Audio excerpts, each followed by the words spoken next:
Wrestling fans around the corner, around the world, welcome to NXT War Games, the live Super Chat watch along here on the Boston Wrestling Sports YouTube channel and social media platforms. Sorry we're a few minutes late. I don't know what John C. Riley was doing in there, but when he changed his middle name to Manicus, I don't know. He showed he is a man that can't be trusted. I don't know where Charlie Wilson is. We had another guest that was apparently going to be joining us at one point, pending a corona test. We still haven't heard from that individual. So right now it's just me. Phil, oh, wait a minute. There you are. Charlie Wilson's War Games. Kevin, how are you, my friend? I feel like a man without a country. But John C. Manicus Riley ran into a problem. John C. Manicus Riley found the solution. Unlike that other piece of garbage, Lou, with his birdseed-sized teeth. But War Games is kicked off. I don't know who these Berzerkers are in the ring right now. If this is the future of the women's division on Raw and SmackDown, the ratings are going to keep plummeting, baby. Stingers, pleasure to see you here with us. Robert, I'm not sure if you're still with us. Phil, what happened? I thought you were going to be joining us. Tom Nook, how are you, brother? Good to see you. Type to you, talk to you, whatever the case may be. One of the least anticipated events in NXT history, I have to say. The first that is not a takeover since NXT became a destination point on WWE Network when it launched back in February of 2014. Can you believe it's been almost 8 years of WWE Network? But did you hear that? Brian, no, I did not. I had a very busy day here at the studio. I have another very busy week ahead. I'm going to be traveling back to New York again. I'm going to be headed to Florida. It's going to be a busy, busy week in the world of Dan Mirade. I'm trying to get all the content ready for you. Hey, look what, hey, Phil, you made it. Oh, wait a minute. That's not Phil. That's Charlie. Well, he just asked. Oh, wait a minute. Phil has to be on a movie set tomorrow in Boston at 7:15 a.m. What's it called? Twins Gone Wild? That I couldn't tell you. Brian, what was the score of the Ravens game, brother? Well, Charlie, we're happy you made it. Get on that complimentary shirt, thanks to Uncle Vince. Looking good. John C. Manicus Riley ran into a little technical trouble. I don't know if you were watching. We've only been on the air for about 45 seconds. You know what? Funny enough, I came in and for about 5 You heard minutes. me. Well, I heard you for a couple minutes because I was complaining. Like, on yet? And I checked. I said, no. I said, you know, I'm going to wait till the technical difficulties fix themselves. I'm going to go to the bathroom. You wanted a big dramatic entrance. One of my dramatic entrances. I understand. I understand. So you have been here for 5 minutes, leaving me alone, watching Berzerkers in a cage. Well, like I was just saying, and I'm interested in your input.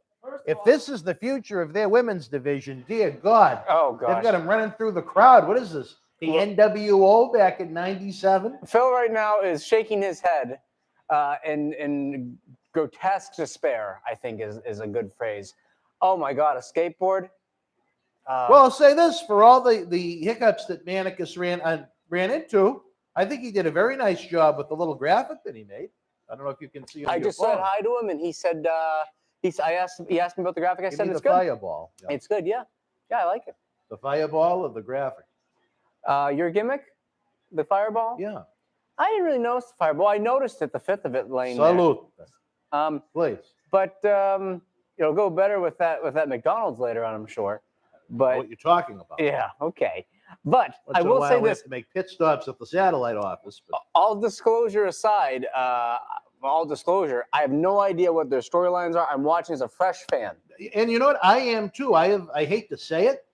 It's almost like as soon as Christian Casanova Carmelo Hayes debuted, which I was excited about, I lost virtually all interest in the show. You watched one person you liked to see what they would do for their debut, then you never cared. I thought they did a really good job with them and the way they introduced them. It's just, I don't know if it's because I was so busy trying to get things ready for November 13th and the never-ending saga that goes on here, producing content at the studio, dealing with Piggott. I think Piggott would have been an admirable opponent in War Games. Your team against Piggott's team in War Games? No, I mean, I couldn't see Piggott on one of those teams, couldn't you? Well, I keep thinking of We're going to war. I I think thinking of Sid and Pillman when they did the spot where Pillman broke his. You think that's what Piggott wants to do to me? I think she. I think so. But I'm watching this with. I have no idea who these people are. I don't either. And you know I think what? they're awful. It's not even that they're awful. It's just they're not interesting. Oh, you're right. Brian Duffy caught you, John C. Manicus Riley. You have the wrong logo on the screen. You have the one from 2019 up. Oh. And Brian Duffy is not happy. He's going to report this to Choo Choo. Phil, what is this movie all about? You've got to update us. We're very interested. We were hoping you were going to be with us, but you know what? I know what it's like to be shunned in life. You don't. So it's a new feeling for you. Well, we talked about Phil coming on the show, and we wait a minute. I didn't know about not that. in detail, not in huge detail. We just talked about, hey, Phil might be here. Well, he was invited. I didn't know about him doing that on the show. It was a little much. No, I mean, he might come on the show. He might get thrown off of YouTube. No, well, not come on YouTube. He might. That's what you said. He might appear on YouTube, I should say. Oh, all right. Well, that's a different story. That's fine. The other thing, I would love to see Phil at the Performance Center saying, you know, ladies, back in my day, we had King Kong Mosca, and he was quite the brute. Well, fans, I hate to say it. Next Sunday night, I don't think we're going to be here because I think I'm going to be in midair at that point. But we will be back 2 weeks from tonight, LIVE Live, for the 2021 Boston Wrestling Sports Christmas Party. And you know who's going to be joining us that night? John Cena Sr. HBK. You know, the Hey Brother Kid. I was talking to some friends, and they were talking about John Cena. And I said, you know, I know his father. And they said, really, what's he like? And I said, well, we call him the HBK, the Hey Brother Kid. Now, I don't know if you can tell, but to the right of those books on the table, yes, if you can see those 4 little mini plastic things, like little CDs almost. They are John Cena Sr. trading cards. You'd like to check those out before we leave tonight? Oh gosh, we got a variety. John Cena Sr. has got quite the holiday package that's going to be available starting this week to try and help with the toy drive. $5 from every sale goes to the Paul Bearer Holiday Headlocks Toy Drive, which is nice of Johnny. You get your choice of flavor of bottle of Fabo Pop. You get an autographed 8x10. You get an autographed $1 million bill, and you get a bottle of the Fabo $1 million jalapeno hot sauce. Now, what do you think gives you the runs quicker, the hot sauce or the Fabo Pop? I've never tried either one. I don't know. Where are you going to be going midair? In a plane. Well, where to? Or is that I actually on Tuesday have to make not 1 but 2 stops, which has my back crying already. I have to go to the Big Apple for several hours, then I have to dash back to JFK, hopefully not be locked in any stairwells, right? And then head to the Sunshine State, not for Tampa for Wrestle House as we had planned, but in Orlando, the happiest place on earth. For what reason? Well, we got some stuff cooking. We'll have to talk about that at the satellite office. Okay. We don't want Manicus to find out. Not to be confused with Birdseed Manicus, who decided to show up on Thursday to show that he had absolutely no tact or common sense whatsoever. Oh, gosh. To pick the week of the incident. The one day I'm his not face. here, that happened. And it was just. You should have talked to him. See, you know what the thing is? Like I said, that's not a conversation that can happen here. But it's not going to we happen. can't have studio issues. You know what I mean? But it's not a studio issue. It's just you explaining yourself, not in a violent way. But see, it could get there. No, it's not. You are not going to fight. I don't think I'm going to beat him up. What, do you want to have war games with him? Did you want to come out and do the war games? I'd like him, Piggott. Let's see. Who else? A list of them. I want to throw them all in war games and beat the shit out of all of them. You know, I got to say this. War games, a phenomenal concept, but WWE has never done it right. I think a few of the men's matches have been worth watching. In AEW NXT. did it about a year ago, and it was... Well, I think theirs is called Blood and Guts. Oh, yeah. But that was much better executed for what the concept of the match should be. I remember the first half being okay, and then after that, it started to fall apart. But that's typical AEW. To me, this is just hokey. I have no interest in this. I think it's... Oh, wait, let me see. Oh, we heard from Phil. I've got a bit roll and something tomorrow. It's a payday. Well, good for you, Phil. Phil, will you be joining us for the Christmas party on December the 19th? Hey, Dan, when are the raffle tickets available on the store? You know what, Chris, I'm going to give you, I think they're available right now, as a matter of fact, because that was another thing I was working on all afternoon, is I try and get the whole week's worth of work done tomorrow, because I got to be out of here early in the morning on Tuesday, back at old beautiful Logan Airport. Just a quick side note, can you name me any of these women? Like, who's coming? Io Shirai. That's Io Shirai. I thought that was Io Shirai, but who else is in the She's ring? the Japanese one. I could figure that out. Though she's looked that You got Ring, you got Rat, you've got Ring and orange Rat. hair, you've got pink hair. Who's the They're final- all in there. Who's the young lass? Which one? They're all. They're all about the same. Oh, let's kick! My God! They all look the same. One of them I thought was Becky. Oh. Lynch. It's like raw cosplay. Oh my God! This is just. Doesn't that one with the red hair look kind of like Becky Lynch at one point? Or is Yeah. it just me? It's like they said, "Hey, we did well with Becky Lynch. Maybe we can get another You one." know, maybe we need the NXT version that speaks English. Toy Drive.html. Chris, let me know if that link works. I know it's up because, like I said, before we went on the live tonight, I was working on it in my editing suite, as we like to call it. Mm-hmm. The French douchebag was here a little late today, but that's all right. Did he play his French music? Yeah, with a little fuck music playing. What's in the the play? background. What can I look on YouTube when I want to search that up? You know, I'm going to guess that if you did want to find it, it would not pop up That's under French pop music, but I'll have to see if I could maybe take a little screenshot or something like that. Well, Chris, you know what? You can head on, please, raffle ticket away, baby.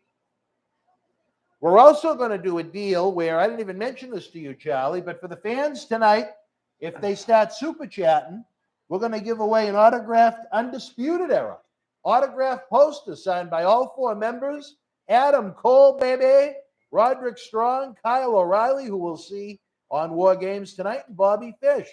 So we need the super chats. A rocking and a rolling. Cool. Queen Bench, how are you? Didn't even notice that Manicus fixed the logo. Well, Manicus is on top of everything. Just ask the women in this match. Almighty One, how are you, buddy? No, nothing is autographed by Lou. Nothing is autographed by Lou. No, I gotta say, I know I made the dramatic entrance. I kind of wish I made the dramatic entrance after this match. I'm not because you're of not you, the only one. but because I feel like this match. This is just a complete, not a waste of time. In my mind, in my stupid mind, I thought that maybe they would put the best match on first, potentially. Well, I'll say this. To be fair, I'm actually looking forward to the main event. It looks like a pretty good match. Okay. I don't know if it's because it's 2 former MWF guys, 2 got former Uprising guys, Bronze Breaker, Pete Dunne, Yeah. Gargano. Got all the top dogs. Carmelo Hayes. All the top dogs in NXT. When I think of French music, I think of the La Resistance theme from WWE. Well, yeah. Our friend FDB isn't listening to that one, let me tell you. This is just No, is she the knockoff ugly. Eva Marie?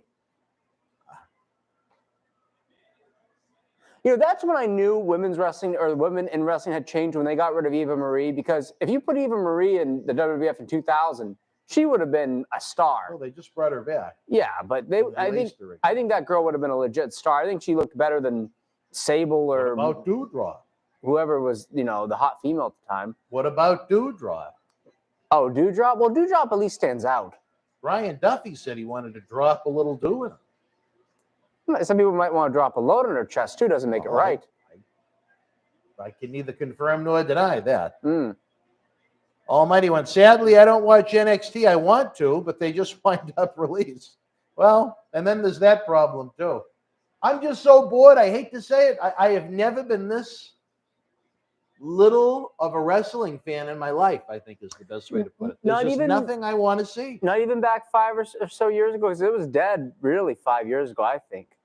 Maybe it's just because there wasn't as much. It was easier for me to watch it. Okay. But now it's every night, and none of it's all that great. Market's so saturated, but even what's in there isn't as interesting. And I think that's the problem. The athletes are much better than they ever were. There's more types of wrestlers. Oh, absolutely. There's never been a greater group of athletes, but as far as the presentation Yeah. and the execution, it's just terrible. No one. If no, you're so no, bored, start drinking. Yeah. Salute. I don't mind if I do. Is Mandy Rose in this match? I feel like I just saw Mandy Rose.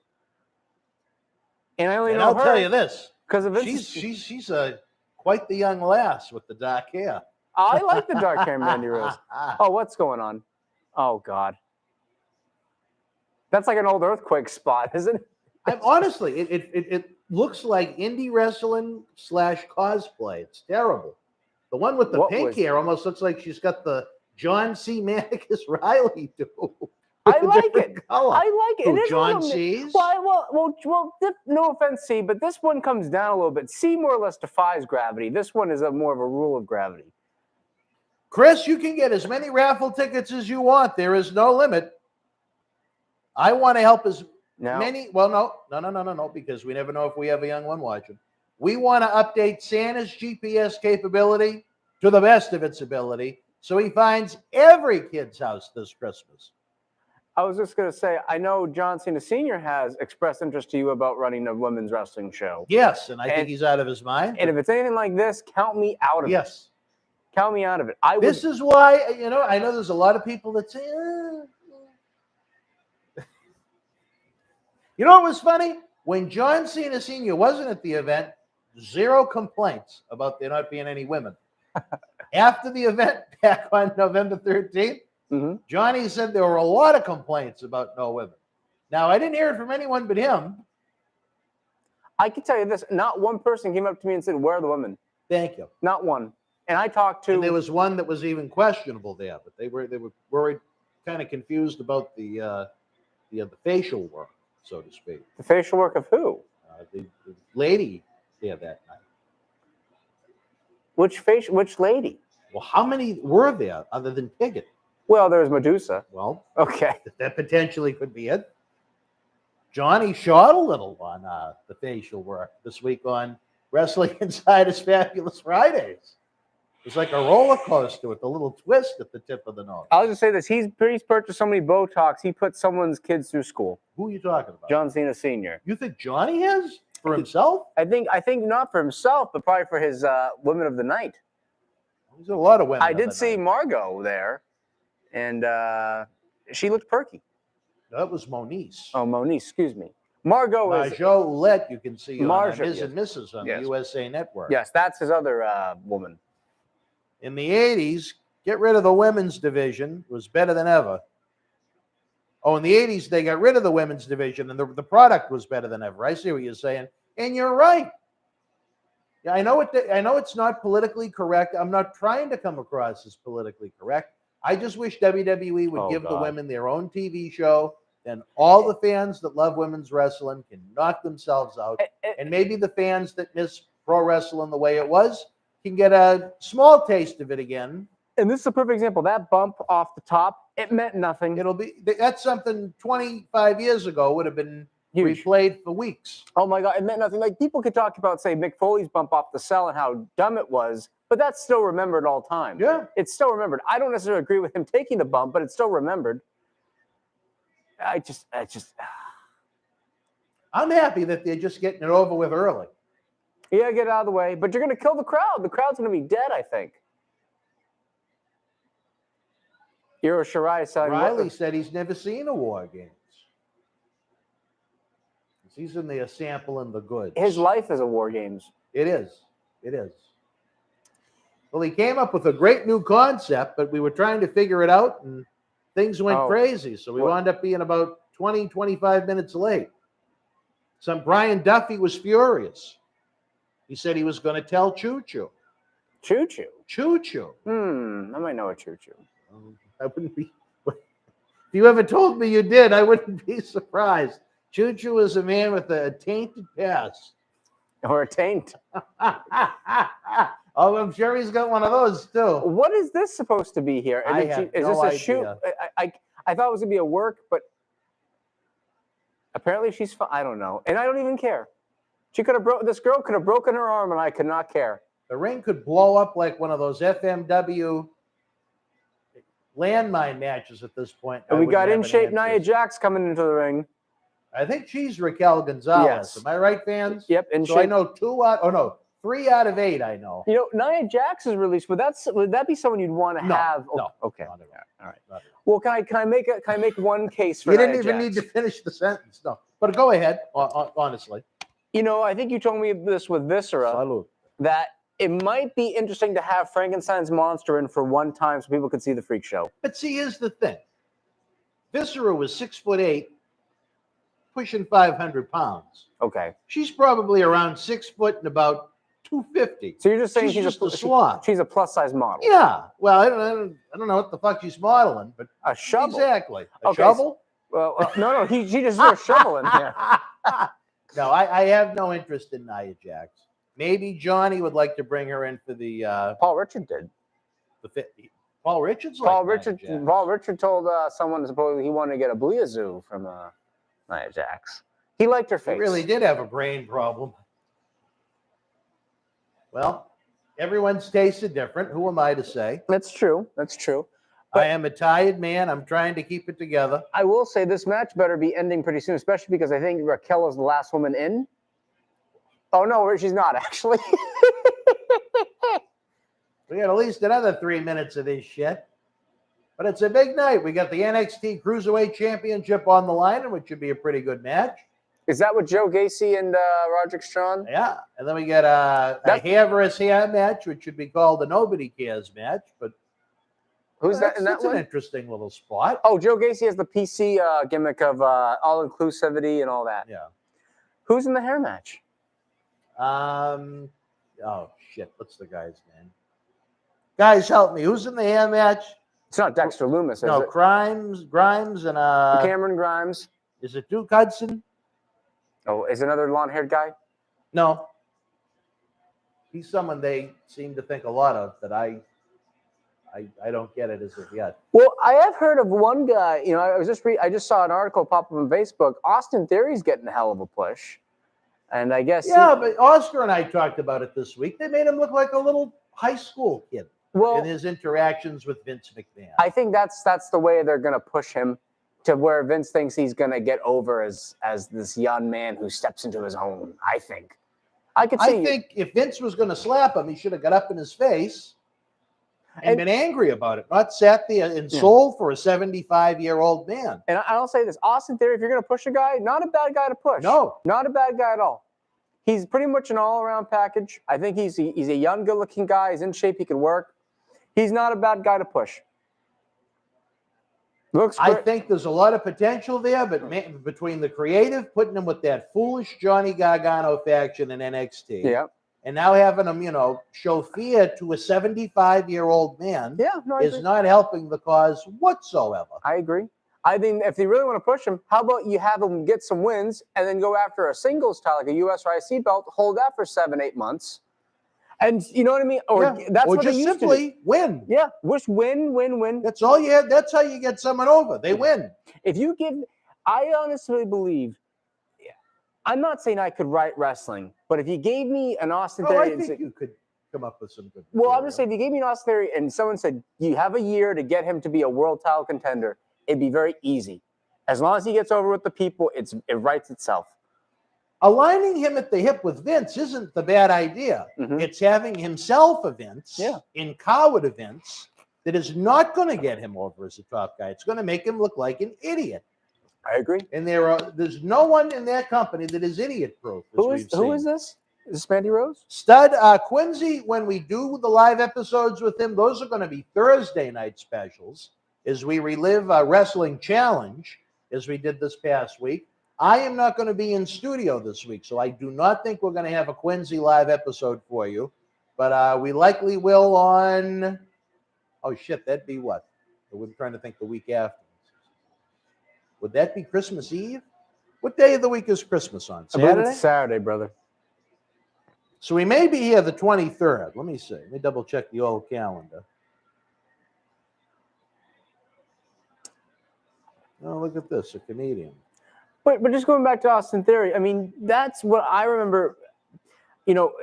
if you built a guy, if he was coming out of it, you would have him in a tag team maybe, or you'd give him a mid-card singles belt. He'd run with that for a while. You'd go into a different feud with the top guy. You know what would be great? Austin Theory wins over the next couple months. He has a small feud. He goes after the U.S. or IC belt. He beats guys like Orton. He beats guys like Sheamus or even like a McIntyre. And then he gets to, maybe he loses the IC or US title in a fuck finish 7 months into it. And then he goes after the world belt. What's he doing? It's not hard, Roaming guys. around, drinking his energy drink. Do you like him as a babyface or heel more? Oh, as a heel. Really? But it's just it's been so piss poor the way they've done it in NXT and in WWE. Another problem they have right now, it continues to get worse, is the variety of opponents they have. There is no variety. Yeah. It's the same matches every week, and it's not getting better. It's getting worse. Do you think he looks like a heel or a babyface, or you just like him as better as? Because to me, I think he looks like a babyface. Or if he didn't have the introduction he did, I could see them saying he's the all-American boy type babyface. But yeah, Lazy, I agree with you, brother. This is the shits. Stud Quincy will be invited to the Christmas party live Sunday night, December the 19th. I don't know if John Cena Sr. will be thrilled, but... No. Sorry, Johnny. Hey, brother. Oh, by the way... Wait, hold on one sec. Dan, question for you not related to the watch-along. When you get organized, or when you organized Axe and Smash Demolition Reunion, or did it have any other? No, Chris, that had... on top of Demolition, I remember Tito Santana, Rhino, Superfly Jimmy Snooker, I think, Bundy. There were about 8 talents. It was kind of a small for a fan fest, but for Windsor, Ontario, Canada, that really had nothing like it, it was fantastic. But Quincy is generally going to be a Thursday night special until Charlie decides to come back at least. I don't know if Charlie wants to come down for a wrestling challenge. Well, the thing was, I think that Quincy is such a star, he deserves his own show. He needs challenge. He needs challenge. He needs to be a little more challenged. I sat there and thought, what show is there on the network that nothing ever really happened on? Tuesday Night that Titans? we'll probably never watch or do something like this for. And Challenge was perfect. And what I liked about it was that they started with the series premiere back in September of 1986, which was right around the time I became a fan. As the first live event I ever went to was the month before. Jamie, the wild and unpredictable Berzerker, will be with us Tuesday, December the 14th, a week from this Tuesday. And that was going to be the weekend he was going to be coming. We had to change all that because of the travel predicaments I found myself in. But I can't tell you how much you are going to enjoy this man. Me? Everybody. Okay. But I mean... How is he different than Marty? And I love Marty, but I'm just curious. How is his crazy different than Marty's crazy? Different in a good way. Okay. I don't think we're going to have the headaches and the hiccups. No. I am really, really looking forward to the Berzerker. I think it's going to be worth the wait, Jamie. I'm going to type that in. Oh, geez. Okay. Berzerker, December 14th. And then very likely the night before our Christmas party, Just Incredible will be with us. Maybe we'll have him come. Second time he couldn't appear, huh? Wow. No. I saw it was incredible. Well, it wasn't his fault. He had an issue that popped up with his car, his vehicle. What happened to his car exactly? Someone swiped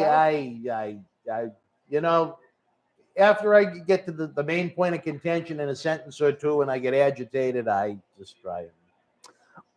By the way, quick question. If you see a women's match and there's a female referee, do you think that there could be violence towards the female referee? In a female versus female match? Yes. Yes. Okay.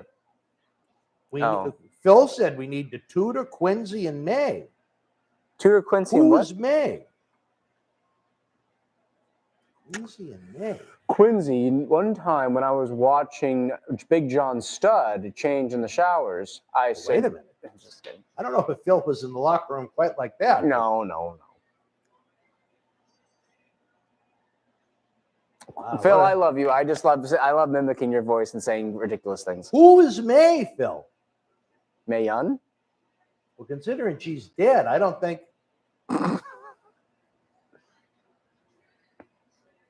So what happened? Mandy Rose got pinned, or some jabroni got pinned? So, yeah. The one that sold the entire match just kind of rolled her up. What a war that sucked. I feel like I have the Tony laugh sometimes when I sit in this chair. Like his laugh goes through me. Well, as a matter of fact, speaking of the devil, we're going to be having a Mr. USA Tony Atlas marathon on Tuesday. 9+ hours of classic Tony as we prepare. Why are you laughing? Why Tuesdays of all days? Because we needed to try and fill the Wrestling Insider Extreme slot. Oh, right. I'm not going to be here. Justin wanted to come down during the week, but obviously I'm going to be gone. We couldn't make that happen. So we said, you know what? We're going to go with the marathon. Then on Thursday, to try and pop that Indiegogo campaign we have going with Marty Jannetty, we're going to have a Marty Jannetty near 12-hour marathon. Of all Marty's content. Of all Marty content. So it's a great week to catch up if you're at work, if you're on the road, if you're traveling. If you're at home sick with the flu. Well, hopefully no one is. Well, if you happen to be. Wednesday night at 10 p.m. after AEW Dynamite, we have the debut of Bushwhacker Luke. I saw that. I spent some time with Bushwhacker Luke on the November 13th show, and he was a gentleman and a pleasure to be around. I liked him. Oh, mate, when we did this, we would go here and we'd go there. And he would just say weird stories, random stories. But those guys love telling you their stories. That's Charlie, I love you too. Who's that, Phil? Yeah. Ah, Phil. You're such a sweet NXT man. is so uninteresting. It makes me want to watch Ronnie Garvin and Greg Valentine matches, almighty one. You really do want to go back to 1989. Is that where that was the feud that never ended? Is that where the meme of Ronnie Garvin came from, where he does this? He does the little, the ton out. There's a picture of Ronnie Garvin. I don't recall on Google. It's under it's like a meme, and it's like him doing one of these with his ton out. Like, I would have to see it. I don't recall it off the top of my head. And this is blonde, flat top Ronnie Garvin, obviously. Yeah. Well, that was most of his career. The blonde flat top? Yeah. I don't think he had that till the 80s, but. When he was Roger Bonds back in the 70s, he had a different style. He was Jimmy Garvin's stepdad. Yeah. That was interesting. Wasn't much of an age difference either. No, I think maybe like 5, 7, 8 years. He's I like Ronnie Garvin. I think he had some really good matches. With who? Flair. Well, he couldn't. I mean, have a bad match with Flair in the 80s was like a right. Wow. What a gift to give the holiday season. You want to talk about a great gift to give in the Boston area? Forget about WrestleMania. Saturday night, April the 16th. It's Boston Wrestling MWF Soul Survivor 10. We're going back to the 80s, baby. Vince isn't bringing WrestleMania to Boston, but we're going to go back in time, warm up the DeLorean. Now, who is this? Oh, this is just a commercial. No. This is a promo package. This is a girl named Tiffany. She's supposed to be like a rich girl who's coming to NXT. She wants to wrestle in front of 300 people in NXT, even though she's got all this money. I'll say this. If I had that much money, I would never want to wrestle because I have all that money. The whole point of wrestling is to get money, correct, Mr. Mirade? Yes. If I had all that money, my gosh, the things I'd do, the people I'd do. Who is Tiffany? Tiffany Stratton. Coming soon. As the ratings continue to go down on WWE NXT Tuesday nights. Hey, Josh Briggs. Man that debuted at the Joe. I like Josh Briggs. I got to spend a little time with him. I took a choke slam. Joe? I did. I took a choke slam from him. Did you? Yes. At the Joe? Yes. He looked different back then. He had longer hair. And he wasn't quite as Southern. Is he speaking with a Southern accent? A little bit, yeah. He's from Arizona. That's unless you say Southwest. Oh, I didn't know he was from Arizona. Is this going to be like a modern-day Billy and Bart Gunn kind of deal? That's kind of what they have, right? Kind of a modern-day smoking? Call them that. I'm more like maybe closer to the Godwins. I don't know. A modern-day Godwins. I just see it as not getting over. No, it won't. This won't. I like Josh a lot, but it won't get over. Nothing against him. He had much longer hair back in the day. And a bigger beard, too.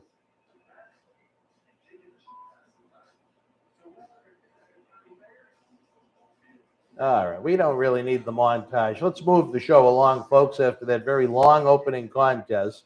I agree with you, Stone Roses. The Almighty One says the rich girl should help out Ted DiBiase in his son's lawsuit. He doesn't know how to control it. Looks like he needs to go to the bathroom, brother. He's suffering from premature ejaculation, one or the other.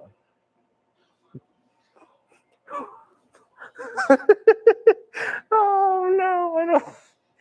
Well, he said he couldn't control it. I don't know. I'm just afraid that the screen's going to go black and it's just going to say Manicus. Maybe that's Lou right there. Who knows? Maybe that's why he stiffed all the legends for the Paul Bearer Holiday Headlock Toy Drive. If you want some ugly NXT gear and some superstars that aren't over, head on over to WWEshop.com. It's like that, baby. What do you think of the color scheme? It's a little much. I like it personally. See, okay, this is my theory. Guardian, how are you, my friend? I hope all is well in your world. I liked the black and gold, and I liked the skull and the dark look of the show. And I felt it was perfect. But then they were like, okay, we're going to rebrand. I'm like, all right. So they rebranded, and I actually like the rebrand. But they just... Okay, what's this? These are the former tag team champions. What is it? D something W something SK. SKX? No, it's SK. MSK? MSK. Meet the Shaman. Maybe that's where I'm going to be Wednesday. Never know. Maybe I'm the Shaman. Do you like Pete Dunne's man bun? I used to wear mine like that. Yeah, I bet you did. You know, I love that. We're going to have you be a tough guy, and you're going to have a goofy bun on the top of your head. I can rock that because I'm not a tough guy. Pete Dunne, shave your head, bro. They've already done this promo tonight. Enough. You know what? I agree with you, Almighty One. It does. It looks like every other WWE show. Maybe too bright. There's one star in that group, and that's LA Knight. If he was handled right. Tommaso I like, but he needs to get rid of the gnome beard. And then Gargano and Dunn they're just decent workers. Decent workers. Decent workers. They're good workers, but they're not going to get over. See, I think we're going to, I'm going to ask the fans if they could help tip the bartender, because I need the bartender, sir, please. The back is tired. The body is tired. The brain is tired. Kyle O'Reilly placed in this you're just going to take the cup. All right. Von Wagner. Not to be confused with Von Johnson, but right there from the bottom. See, he looks like Mike Knox from back in the day. He is the son of one of the Beverly brothers. Did you want anything else for graphics? No, it's perfect. You did very good. You impressed Brian Duffy. He's going to call Choo Choo up in Maine and tell him. Which Beverly brother? Mike Enos or the blonde one? Well, they were both blue. The one without the mustache? I believe so. Yes, okay. Follower of ours on Twitter, a good young chap. All four of these guys are excellent work as well. It's one of the matches on the show I was looking forward to. I enjoy Kyle O'Reilly a great deal. I do not like that ring he's gear. Lost a lot with the loss of Undisputed Era. But, folks, if we get the Super Chat rolling, we're going to be giving away that autographed Undisputed Era poster signed by Kyle O'Reilly. Not to be confused with John C. Riley. Thank you, John. Salute.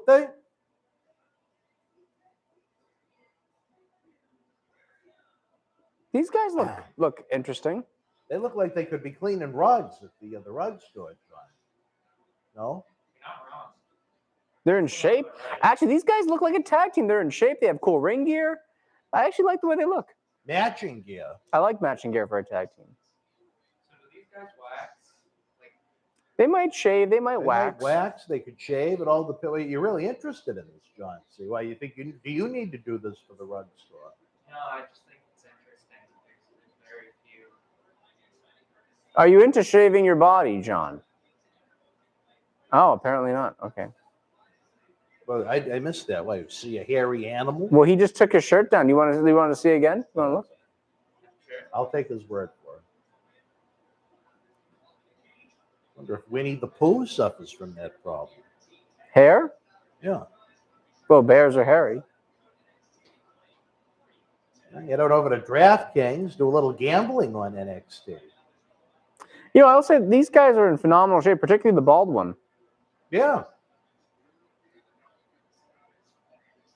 It's too bad Kyle O'Reilly just kind of looks the way Kyle O'Reilly does. Kyle O'Reilly looks a little ran down, doesn't he? He looks tired, much like someone else I know that said, I look absolutely exhausted the other day. Can you believe that? Yeah. How dare they?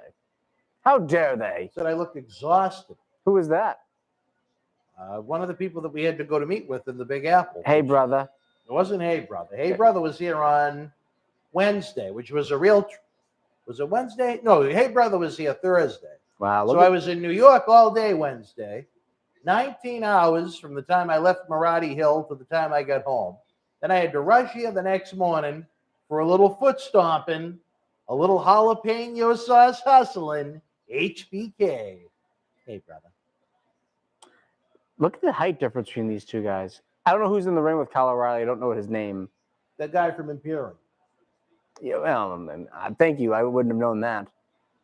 But I mean, in all seriousness, a couple of the matches that O'Reilly had this year with Finn Balor were match of the year candidate, in my opinion. Great stuff. And now it just feels like there's nothing, absolutely nothing for him since they got rid of the other two. Well, like that's, and here's the thing. If he went to the two. main roster, Raw or SmackDown, what's he going to be doing? 1, 2, 3. For who? For anyone? Everybody. Yeah. I wouldn't put him. I mean, and he's probably about as good of a worker as a guy. But again, same thing. He's just not a guy, and he's a smaller guy. It looks like he's what 5'9"ish, 5'10", maybe 5'10". I'd love to use him. I know that. It's getting a little. Not that I'm one to talk. A little softer on the midsection too. Yes, and I don't think that helps his cause. Looks like he's hidden from the sun for the better part of 6 or 7 years, but he's a Canuck. I will say he's kind of gained a little bit more personality over some time. I think the problem with him was he did the air guitar with the belt. Well, I mean, that helps. His mullet. Well, that didn't go quite as planned. But Kevin, how are you? Which Kevin are you? We have so many Kevins. Not Petrantozzi, huh? No, he would have got the big introduction. The Hall of Fame introduction. Well, I tell you, fans, these are not the War Games are certainly not reminiscent of the takeovers of past years, and I think that's sad. For some of those, there were some great events fans were treated to from 2014 to this year. And again, nothing wrong with the effort that these guys are putting forth, but it's just a different breed. Also, if we have to talk about the O'Reilly-Wagner tag team, the ring gear is very weird. I kind of like the green, not caring for the brown. It almost looks like he's like the little Dutch boy, Wes Simcoe, up in the mountains of Vermont. Or the streets of Melrose, depending on where he's at. No, yeah, I was a little disappointed with the Dutch boy. The one from East Coast Canada. Now, we're in East Coast Canada, Kevin. Dave Meltzer is going to miss Johnny Gargano's abs. Well, the good thing is I don't think Johnny Gargano is going to be out of work long, no matter where his next destination is. I think him and O'Reilly are going to end up in AEW, I would say. AEW is looking more like NXT than NXT did. Yeah. I liked NXT more at its peak than I do AEW, but AEW has done a fine job the past 6 months or so, in my opinion, trying to have less nonsense and a more interesting show. What was the NXT's peak in your mind? 2014 to 18 or 19, maybe? As far as the quality of the show? Yeah. I'd say, wow. It's been really good from about, I'd say, 15 through this year. And now it's like, nah. Now it's turned into almost like the B show that used to tour Florida and not the big cities like the A shows. And again, I mean, you know what? There's nothing wrong with giving these guys an opportunity, but why destroy something that so many fans enjoyed? Well, I mean, it wasn't a million. It wasn't like 15 million fans or even 2 million fans. It was just, well, it was enough that they were able to tour and draw a couple thousand people. That's true. I don't think they'd be able to do that with this crop. Well, I think this is almost like just a training ground. This is almost like Florida Championship Wrestling, if anything.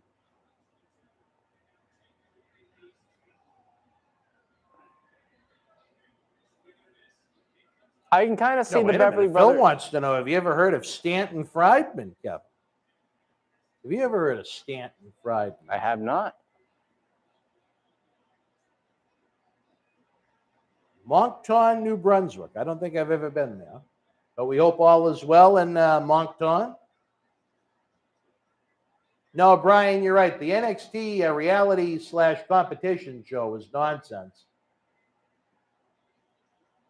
Do you remember that on the Sci-Fi Network? Not really. No. Oh, you're lucky. Oh, well, was that with Skip Sheffield and Husky Harris? Yes. Yep. I remember that. Yes, Stone Roses. NXT morphed out of Steve Kearn's Florida Championship Wrestling.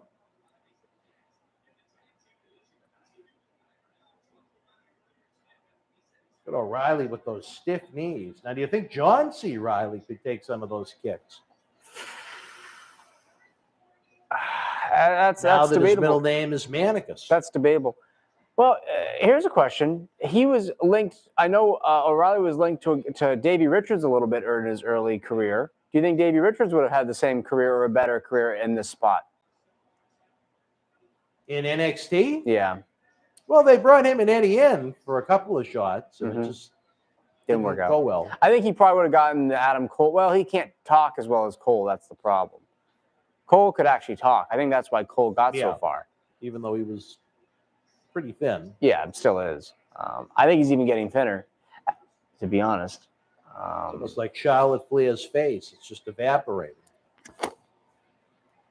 Hey, what's going on with Ric Flair? He's having some issues angry. with the company. He's angry again. I guess maybe it's the best way to put it. He's almost as angry as me. You angry? No. Well, I don't have to hear about it every other day.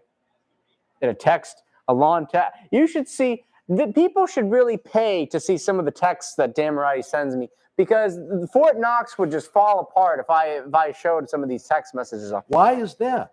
Well, what you say about certain individuals, certain projects, Birdseed size tea. which, by the way, Birdseed size. he would like you to cease and desist on some of these name callings. I didn't see the money for the fucking plane ticket sitting at my desk. Well, he thinks that if he were to purchase the tickets, you would stop talking about him. And I said that could possibly happen. Well, I look at it like this. That's about an eighth of the overall fire that was lit and went. Okay. And I even tried to say to him, I said, honestly, Cowering and hiding, it hasn't helped the cause. I said, look, just because he talks, my whole thing is I never cared if anyone was going to talk about me. Yeah. I live my life. If I decided to if you and I had a falling out and you called me Charlie the Bastard Man every Sunday night, hey. Not to be confused with Bastard Murphy. Not to be confused with Bastard Murphy, but if you call me a cheap sack of shit and I'm a bastard, it wouldn't bother me. If anything, I would actually probably get on here on the live chat and say, look at Mirade being a fool again. You'd shoot. I wouldn't shoot. Shoot. I would play a little tag with you, and then I would leave you alone forever.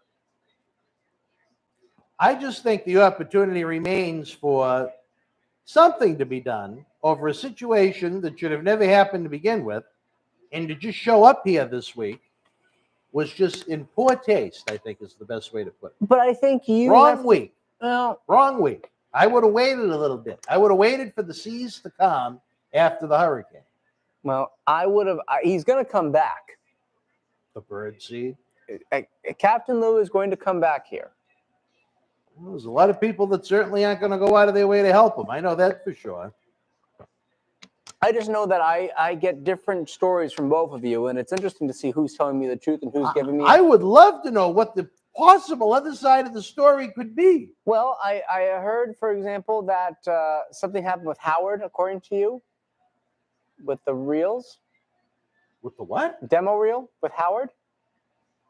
That's what Howard said, yeah. He said that nothing happened. He never tried to hustle Howard. I said something. Now, I'll be fair. I wasn't there. So Okay. I'll be he fair. said that this is his words. And nothing happened. And honestly, I don't know. I'll say this. I've known Howard a lot longer than Lou, Mhm. and I know Howard to be a man of character, integrity, and honesty. He I did, do not know that to be true of Lowe. he did say, he did say that that didn't happen. And he actually said, I did ask him, are you there on Thursday? I said, are you there? He said, yeah. I said, did Dan see you? And I can't remember what he said. I think he said that you didn't see him. Oh, I saw him. Let me see what Adam said. I saw him. Did he see you? He was. Have Why you seen did or he have you make seen or sure he spoken was- to Dan? Nope. Okay. And then he said, was he upset? And then I just wrote, he was messaging me about how upset he is about you being there. Because you were a little upset about him being there. This is the thing. I don't own the building, so he can do whatever he wants as far as that goes. I just think anyone with an ounce of common sense would say, you know what? I fucking ruined a toy drive and I lit several $1,000s on fire. Maybe this isn't the week for me and my birdseed-sized teeth to come down to the studio and hang out. I know I wouldn't. I'd feel a little guilt. I wouldn't have done it. I'm sorry, I just saw something stupid happen. That's all. Well, now, if you wanted to wait a few weeks and then decide to, I understand. it is what it is. I will say this: I don't think he's someone who's going to come here often. I think he'll come here maybe once a week, or probably once every couple weeks. But maybe we'll luck out. And, I think he you gets know hit what. by a bus. This is my opinion. I think you feel frustrated because you feel someone lit the fire of your money. Yes. And you have no way to kind of get your retribution. I could sue him. That's not going to be worth it, is it? I think it'd be fun. You would sue him just to be fun, just for fun? He chose to do it, not me. But you're not. What are you going to get out of it? I think they could put a lien on his property. I don't know. It's not his property. He lives with his parents. Well, I'd like to think at some point in life he'll own something. So you want to sue him because? Well, I mean, I don't know.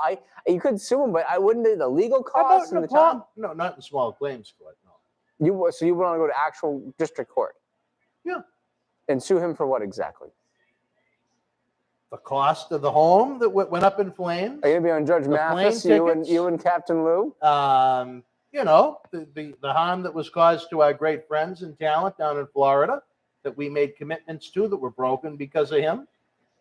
So there's something there. So you think you're gonna end up suing them? No. I just don't have the time more than anything. I just like to see him be a man instead of a pussy.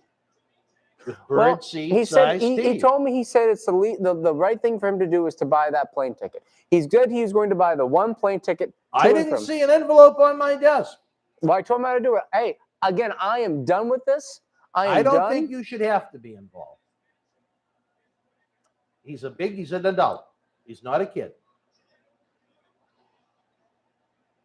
Not a bad little finish there, if that's the finish. We have no, we're almost dead. Doesn't the ring look awfully small the way they're shooting that, or is it just me? I think because maybe it's next to the second ring, maybe. And I'd also like to see him tell my good friend, who I actually still have respect for, Dan Fan, to do the same thing. You know, if Dan needs to travel, purchase the plane ticket that's under his name. I don't think that's a giant request. Do you? I'm not sure. Well, if it was asked, if the situation was reversed and it was you, would you consider that a monster request? Excuse me. It's not like I'm saying pay for the house. No, I don't think it's a monster request. But you don't even talk to Din Fan, do you? Because out of respect to him and the fact that I actually like Din Fan, I haven't wanted to. You know what I mean? Okay. No, Din is he's a man. He's not a pussy. He's a good guy. Lou said he was a pathological liar that made up stories. I don't know. Room 211 at the MGM. I don't know. But Fan did right by me as far as I know, and I know the other one didn't. It's not going to help my career in media. Good. Learn how to do a camera and then start your media company. Well, yeah. All right, then. I mean, I'll say this: I would like you to say to keep to be done with the bird seed sized teeth comments. But you know what? I cannot. Obviously, I cannot stop you from saying The whatever you want envelope to say. will go a long way. But I know you, it seemed like maybe we're getting a little too personal here, but we shoot on this show. Nice finish. If this is the finish, I Please. can't believe he's doing the Yes. job. Oh, my God. When's his contract up? If he didn't resign within the next couple months, and if he did resign, he's probably wishing he didn't.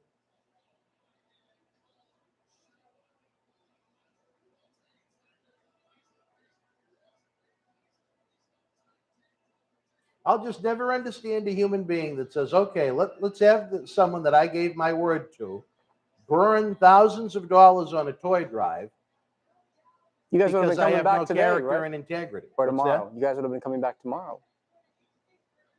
Yeah. Yeah.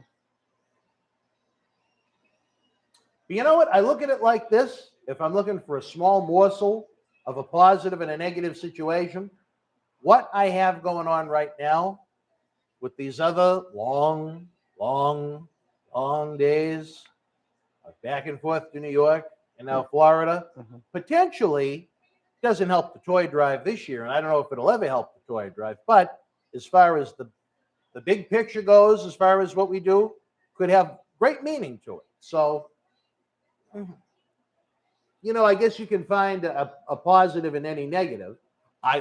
For example, I wouldn't have been able to go to New York on, what day was I there this week? Wednesday, because I would have been in Florida doing the toy drive stuff. So you know what I mean? So if you look hard enough, I would have liked to have been able to coordinate it where I did everything. But my teeth are larger than birdseed. Well, Now, do you think he told his mother? oh, I don't know. I have no idea, Probably. to be honest. I have no idea. I'm going to guess he told. Wait. He's going to get hit with something. Oh, wait a minute. Nope. Well, it looks like O'Reilly's got his next feud lined up. Wow, he took him out in short order. Jesus Christ, this is a guy with size, too.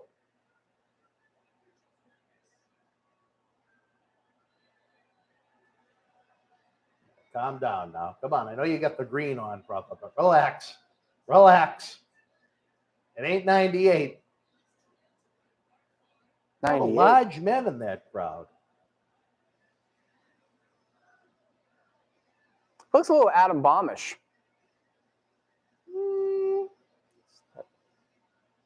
I don't see that. And Kyle O'Reilly looks like a 1-2-3 kid with a little bit of a more chubbier gut and a beard. And you know, the sad thing is, it was just incredible. We had this conversation. You know how big 1-2-3 kid would be nowadays? Well, here's the thing. Back in the day, so if you look at him, he's actually taller than you think. He's like a legit 6'1" guy. He's not too much smaller than me. Height-wise. Yeah. And that probably really helped him.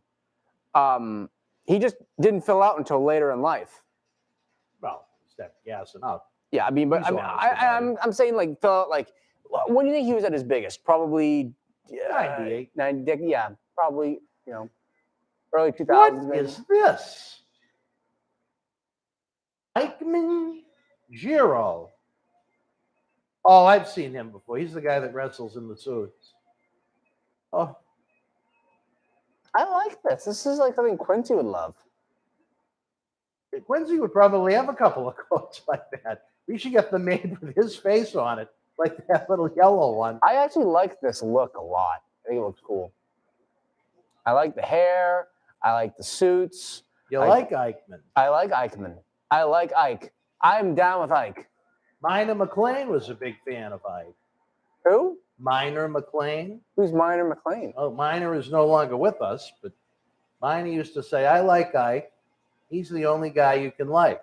He's so friendly, warm, and human that even Harry Truman says, I like Ike.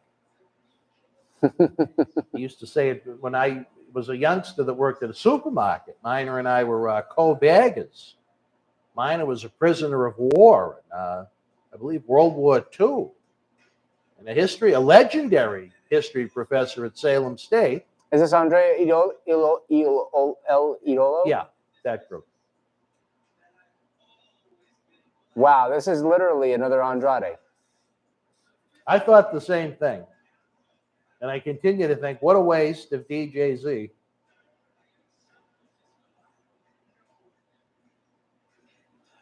Smaller Andrade, that's for sure. Andrade wasn't that big to begin with. No shit.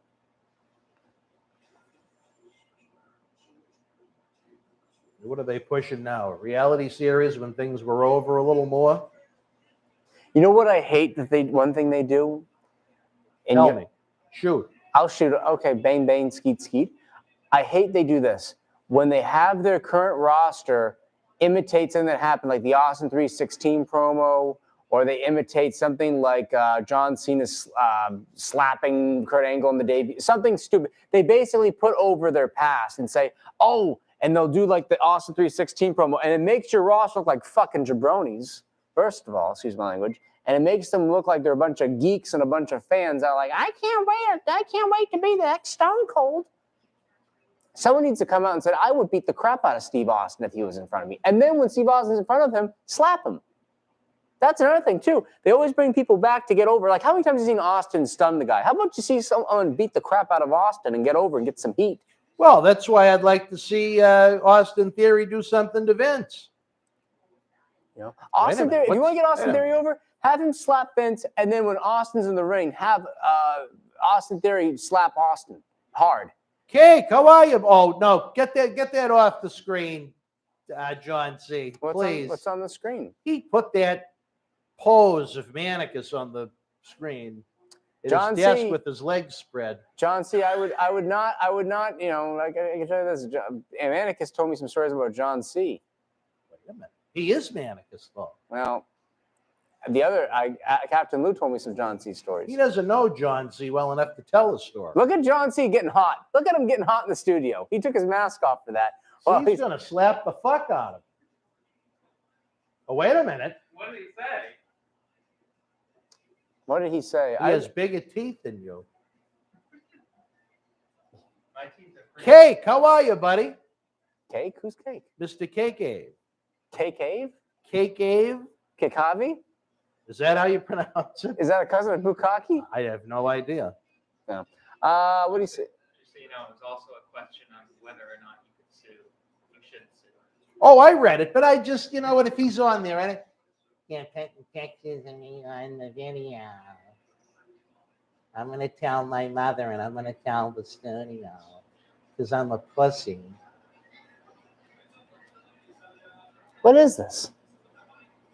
Now, wait a minute, what's this? He wore Audemars shoes, which are like socks, not giving the lift of wrestling boots. No, Phil, with the history of X-Pac's feet. But what did Lou say about me? I can take it. Can you? Yes, I can. Actually, he didn't say anything bad about it. He actually said he likes you. I like John. Actually, he really didn't say anything bad about it. And he actually said that he actually likes you as a person. Yeah, well, that's fine. I like to be as a person enough to fucking ruin my toy drive. Well, it's a wonderful. I'm glad to know how he thinks of people he likes. I'd like to know what he would have done if he didn't like me. well, He did let me play my music in the car. So, He played what? November the 13th. his exact words about you were, I think, if I remember correctly, he's a little odd, but he's okay. That's what I'm going for. The Anarchist. You Now, know? did he know that he stole his middle name? That I don't know. Potentially. Now I've got two. You're all right in my book, John C. And that's the only book that counts in this place. Wait a minute. So this guy actually looks better, and he's mad about his hair being cut? He looks better. Doesn't he? He looks better with the shorter beard and shorter hair. You know what? You're right. He looks better. And he's actually mad about the hair getting cut. Duke Hudson, this guy, first of all, if he gets his hair cut, he's just going to grow it back out in 2 months. Look at his hair. It's already short. Motherfucker. I'd like to see John C. in a hair match. I threw my water ball on the ground Wait a minute. You're really getting fierce now. because this is so fucking stupid. He already has short hair, Duke Hudson. It would grow back. If he shaved it bald, it would grow back within 3 months.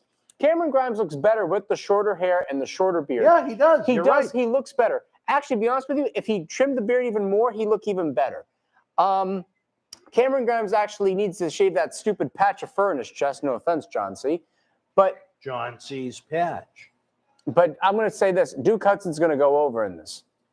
Just to answer Almighty I One, we had an issue with Lou Data, who was one of our technical people. He was all gung-ho about headed down to Wrestle House in Tampa this week to tape with the various legends for the Paul Bear Holiday Headlocks Toy Drive. We spent a substantial amount of money on an Airbnb home to rent to have the stars come and shoot with us, several airline tickets, bookings with the talent, and then 9 days before we were set to go, oh, I don't think I'm going to go. It's not going to benefit me or my business. Even though he has no business.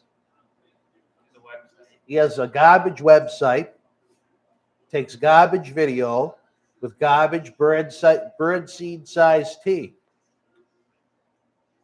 You can just give me that one. Thank you. So hopefully that explains that. And the thought of small claims court was brought up by someone in the mix, but what would it take for you to stop talking about Lou entirely? Entirely? Like if I said, for example, out of respect to Captain Lou, I would leave the studio and never come back until you promise to not talk about him. Would it take something like that? Something that major? John C. refuses to come back to the studio unless you stop talking about Captain Lou. I think John C. thinks I'm right. No, I'm just saying, what would it take? Would it take someone threatening not to come, like me, not coming back? I think it would take, if the two of them, but see, here's the thing, I almost wouldn't even want to take Din Fan's money for the plane ticket because he was the tag along with Lou. He didn't make this decision. The coward did. You just wanted, first of all, I know you just wanted Din Fan Alex to be there as a body to drive you guys around. Let's be real. No, I could have booked it under Lou's name. No, you needed another body for the bags. We needed 3. Yeah. I won't lie. You needed a bag. You needed a body. You needed a warm body. You know, so yeah, he should be taken out of the equation. I think he's a complete non-factor in all of this. Yeah. Yeah, I agree. Okay, I just want to make sure we're on that page. We know. Let's. If you ever need a body. Yeah, I know you have a lot of them at home. You know what, John C., we may need you for Texas, brother. Well, Almighty One, hopefully now you're aware that Lou is a liar with no character and integrity and bird seed size tea. Hey, very little character. No character. Anyone that ruins a toy drive deliberately and has a quote-unquote friend, I don't think he like deliberately. thousands of I don't dollars think he was on thinking fire. about the toy drive. I'm He not was saying. just being selfish. Yeah, I'm- of course. Why would he think about anything other than himself? But here's the thing. I'm not defending the guy. I'm just saying to Hugh, I don't think he looked. The problem is this. He didn't look at it at all, I think, is the problem. I understood the intention, but he mishandled it. I understood why he did it, but he mishandled it. Yeah, okay. You know, I understood why he did it. Like, And I told him that, to think be I've fair. said this, I think, to you before, and I'll say it publicly. I said, if he wanted to go this route after it was all said and done, 0 problems. Okay. 0 problems. It's the fact that you take money that from an independent wrestling promotion that doesn't have a lot to burn to begin with, and instead of getting months of content out of it, we get 0 out of it because he wants to have a vagina. I don't know if it's the size of birdseed, but I mean, I would say. I mean, he once asked me. He's like, "You think Dan will ever stop talking about it?" I said, "His nature. You're kind of a grudgy person. I think you hold a grudge. Yes. I mean, you're still talking about Tony once in a blue moon, months Yeah. after it happened. Though I will say, I did say to him, he'll probably stop talking about you over time. This is pretty fresh for him. 6 months from now, he'll barely mention you. It's true. It's true. almost moved on to the next. You'll probably be talking about me like that fucking No, Charlie. I like you. Next one of us. I like John C. John C. is a longtime tenured Boston wrestling veteran. I like Howard Miller. I like Jackie the Joke Man. I like Dave the Intern. I like most people. But you know what? I would never do You that like to John C. someone. because he fills your cup. And I add Come here. production. Come on. Yeah. Come on. Tracy. Come on. Thank you. John C., you're a gentleman, sir. Yeah. If I think and I don't know what you think. I'll ask your opinion. If you don't agree with me, no heat. But I think if it was me, I would try and at the very least, all considered the timeline I gave the person to work with, cover what my share of it would have been, percentage-wise. You know what I mean? I don't think that's asking all that much. Well, I think this is the thing. I always will, in this situation, I do side with you over Adam. I meant him no harm. I only wanted to be his friend. Thank you, Mr. C. Manicus. I always will, Salute. I think if there's a blame pie, I would give Adam a solid 80% of the blame on this one. But see, I'm still trying to figure out my 20. I think because again, I'm getting two different stories. I think the one thing you could have done, and this isn't about the situation. I think leading up to it, maybe there was lack of communication. Maybe it was not the right communication on your end.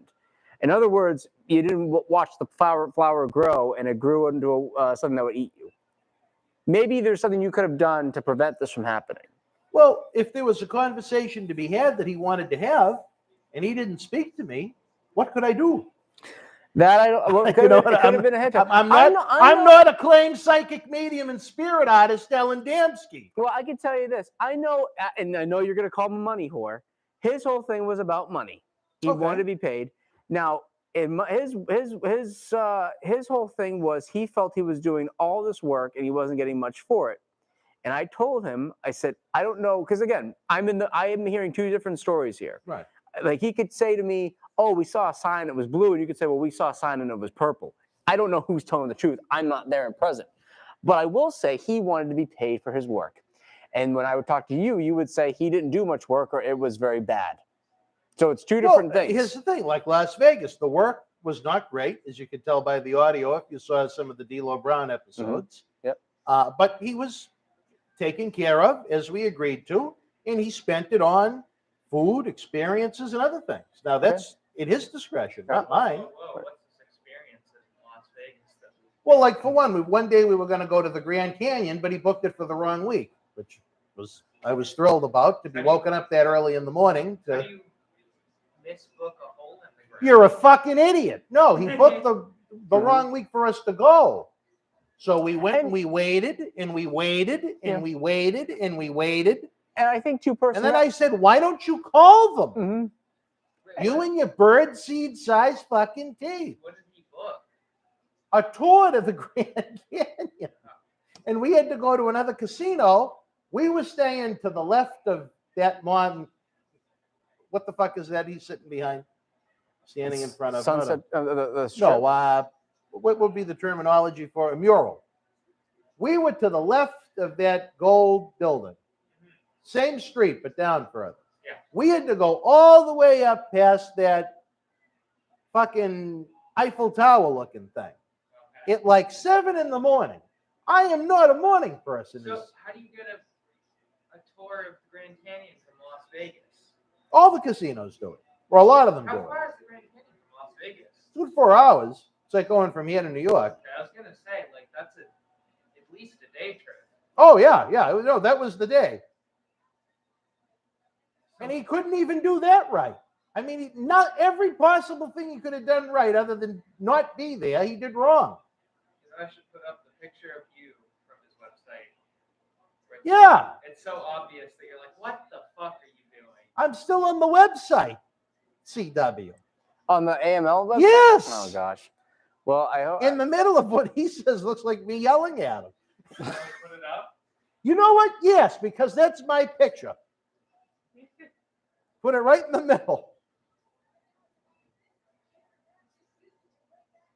The thing I don't get is he could have had someone that would have been his friend, that would have had his back the rest of his life. And he chose to be deceitful, a moron, and have no character and no integrity. I can't call him a thief because he really didn't steal anything, but he lit a lot of money on fire that we needed. Well, I'm going to be honest with you here. I've hung around you for a few months now consistently, and I've hung around him for a few months, and I noticed personalities. Yeah. And I'm the type of person, I'll notice everything about you, good and bad. Yeah.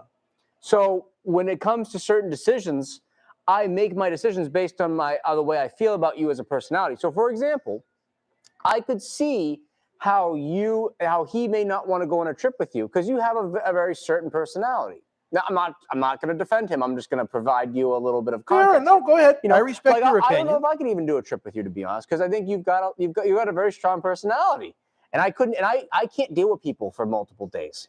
I can't deal. I with can it. be like that. I understand. I can't deal with it, you know. And I'll be honest with you.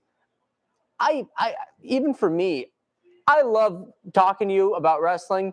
I hate the business. I hate what it's become, to the point where sometimes there are watch lines I come to, and I'm like, I don't want to fucking do this.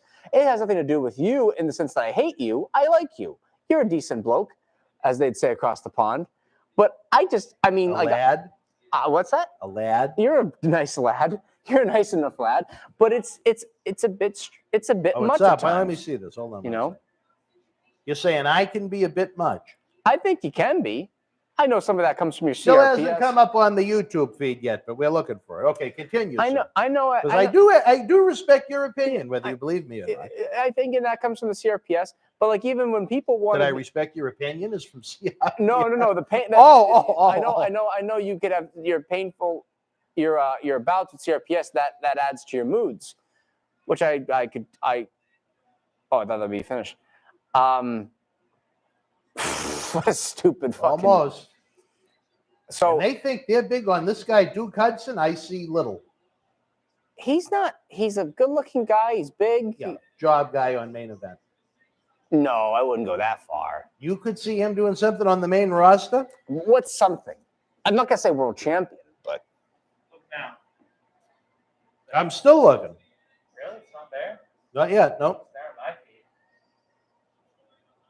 oh wait, I just want to see what they do with this finish here, because I'm kind of curious to see if The Duke of Elegance. if they're gonna push Duke, he should go over here. Yeah, I see it.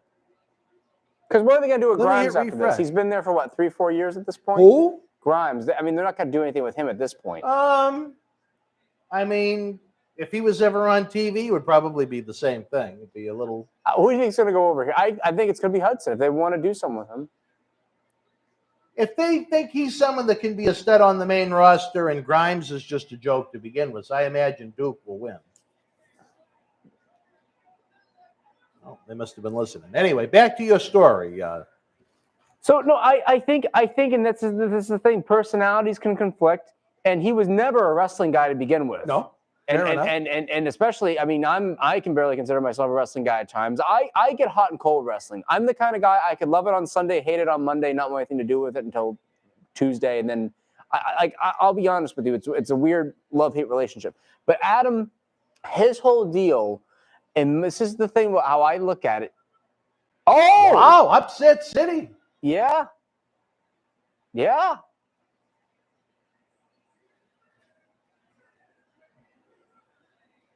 No, maybe they changed their mind on that guy. But it's like they're going to shave his head. It's going to grow back in 3 months.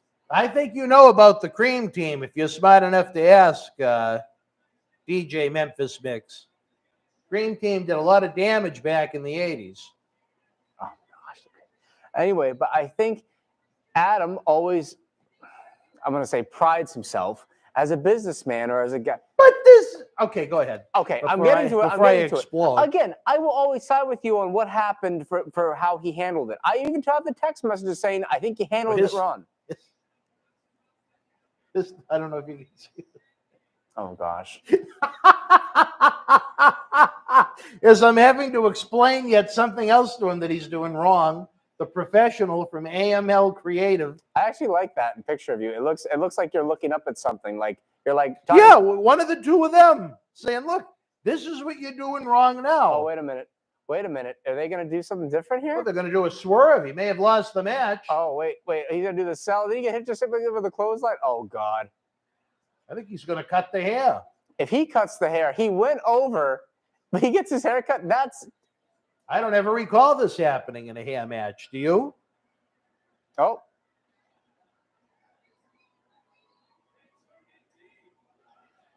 That's a weird move. I don't like that move. That looks like that could end badly. But anyway. As I was going to say, his whole thing was money. You would maybe call him a money whore, though. And I told him, I said, this guy's not going to pay you much because he's just not going to pay you much for whatever reasons, you know? And it's a simple reason. It's not a lucrative industry. it is. And this is and one thing, I don't know if you've ever run this by him, where you're actually a voice of reason with common sense. Most people that are trying to do what he do spend tens of thousands of dollars a year to go to college to learn how to do it. He spent nothing, has no experience, and isn't very fucking good at it. He should be grateful for the experience to learn how to do it better. Again, I don't disagree with you. Thank you. I don't disagree with you. You know what it is? Maybe I'm coming from a place of bias because I still like him as a person, so I want to defend him. And that's fine. And I have no quorum with that. You know, I don't understand it, but you know what? It's your own personal preference. You know, You prefer Lou I like him. over I Jeff. could have lunch with him today. I could go out to a ball game with him. But if you did go out to lunch with him, would you be looking at the tea? I wouldn't. I never looked at his teeth. No, I just want to say this about this match. He gets his hair cut. He gets a buzz cut. They'll probably never shave his head. They'll just buzz it, and he'll look fine. Like what they did with Kevin Nash when he lost that match to Jericho. Or Jarrett back when he wrestled X-Pac. Yeah. When they gave him the flat top. Tell him, Almighty. Lou was lucky. He got to meet some of the legends in the wrestling business. And he probably didn't care about that. No. Hell, I probably couldn't care about some of it, to be honest with you. I'm a fan. Sting has said Charlie just loves Lou. Well. He's a nice guy. I like him. But you know what, though? I've noticed his personality. Like, I've noticed your personality. And I see the good and the bad of both, you know. I think, too, there was definitely a personality clash. Well, I tell you this. At the end of the day, and God forbid it ever came to it, but if you were in peril in your life and you needed help, the one person out of the two that would probably be there first to give you a helping hand, would be this guy. I'm going to say this, and can I say this in his defense? Him and I were talking. Him and I were talking about it. He at one point, I know he felt kind of bad for you. I know you're going to do a little bit of a high roll there. He felt bad because he felt like he wasn't getting his just due for the money. And he said he felt bad when he would take money from you. And I said, take everything you can from him because he's going to, whatever he gives you is something that's going to help you. Who are these guys now? At the end of the day, he probably should, and to those that aren't in wrestling, it's going to sound cruel, but he probably never should have got anything.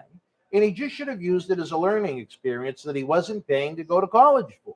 I mean, if he went with you and his work wasn't that great and he just went there and he was a total bitch, and he was like, he wasn't a bitch. It's just the work wasn't very good. But if he went there, he was very and he said, pleasant. And he said tonight, let's say you guys are in Florida tonight, and he said, when we get back, I just want to let you know I'm done with this. You would not have put an argument up. You wouldn't have been like, oh, come on, Louis. If he just said no, I just don't want to do this anymore. I don't think it's worth. I'm sure there would have been a discussion. Can you tell me why? Mm-hmm. But I understand for someone like him that has no skin in the game and little interest in the game, that they're not going to be lifers. Hell, people that have interest in the game aren't going to be lifers. And they're not lifers. Right, right. Yeah. So that part of it, I'm not saying I would have been thrilled. I'm not saying that I wouldn't have asked any questions. And people, would I have been angry like this? Absolutely not. And oh gosh, I'll say this: the more I watch the show, the more that if you gave me $500 to never be part of the wrestling business again, I would take it. This is awful. This makes me hate wrestling. I hate wrestling because this of this. is without. I know they're not takeovers anymore, but if it was, this would have been the worst of the takeovers. AEW doesn't even make me like wrestling. Even the stuff I should like, I don't care about. How often let me ask you this out of curiosity, away from Birdseed for a minute. But how many times have you actually sat through one of their shows from beginning to end? AEW? Yeah. I think I've stopped halfway through, maybe. I haven't watched in months, though. Trying it. Well, I say this. It has got a lot better over the past, since the end of the summer. I would try and give it a shot. I mean, is everything perfect? No. But there's much less emphasis on women, much less emphasis on skits. Is it as technically sound as a lot of WWE? No. What is this? I don't know. This kid looks like he lost his family, though. Draco Anthony. Draco Anthony. Or Draco. I apologize to Draco. Well, it looks like he's got a big future ahead as he enjoys his cup of coffee in some cheap slum. But anyway. What is this now? Just get on with the show. I'll be like Evil. Oh, Christ. Has a new face.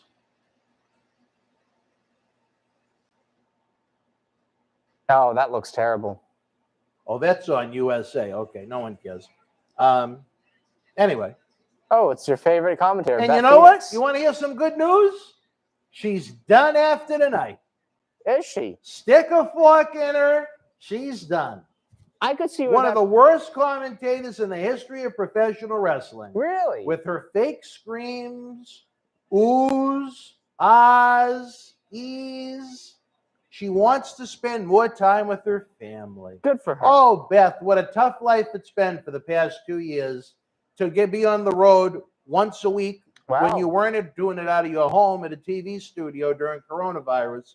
So she can be around her kids more, making 6 figures a year. Look at these studs. Poor Beth. This is like a whole group of studs. There he is. My man, Christian Camelo Hayes. Anyway. Oh. Back to the story. Back to the story. But you know what? Would I have been angry with Lou? Angry wouldn't be the right word to put it. Disappointed? I would have been disappointed in the situation. I would have liked to have heard him out. And I think I would have respected it. Okay. I think when someone gives you the platform to learn on, to work your craft on, whatever it may be, I think they at least deserve, a reasoning and explanation as to why you want to part terms. And at that point, what more can you do? And some people, you can't get a good reason because they're just out of their minds. His answer might have been simple as been, I just don't want to do it anymore. And it's like, oh, well, what do? You can't force him to. Yeah. No. My point was, again, thousands of dollars invested in 8 or 9 days' notice to try and tell people, oh, can you miss work to come and tape with Jerry Briscoe and Bushwhacker Luke down in Florida on airplane tickets that are going to cost a fortune that we can't afford after we already bought them? Mm-hmm. No, and I said this, Sab. I said this is not the way to. And you know what's weird is we were talking in the weeks. I mean, oh, well, Stingers. Salute. You're a good man. I appreciate you. I don't want to assume that you're a man or a female. I know I even get in trouble over that once. But you know what? You're all right in my book, Stingers. We appreciate you being here. I always throw out brothers. Thank you, Phil, for putting them over, baby. All right. You know what? See, we may need the bottle, brother. Getting thirsty. Who's the heel in this? I can't tell. I think both of them. I can't really. This is so stupid. I can't even give a shit. All right, back to the bird, CP. Well, a part of me just wants to get in my car and drive home. I'm so done with this show. I think the main event will be good. I might do that one day as a rib. I might drive off. Fuck it. 20 minutes, and you're like, where'd Charlie go? And you're like, is he in the bathroom? And then you'll find out. It's a long piss. Yeah, I'm like, hey, you're gonna find out I went home, and you're gonna laugh. You're gonna laugh. And then Phil's gonna walk in. Phil's gonna walk in, and Phil's gonna be like, one time Chief Jay Strombo offered me a ride, and I said, where do you want me to meet you, Chief? And he drove off without me. Phil, you still haven't answered me about the Christmas party, brother. Anyway, back to friend Captain the seed, yeah. Planting the bird seed. We were talking, and I think he was starting to get a little. I think he liked you, but he was starting to get to the point maybe he's getting a little burnt out on things in his mind. Again, this is just from what I was picking up on. And I think the November 13th show happened, and I think maybe that was the end for him.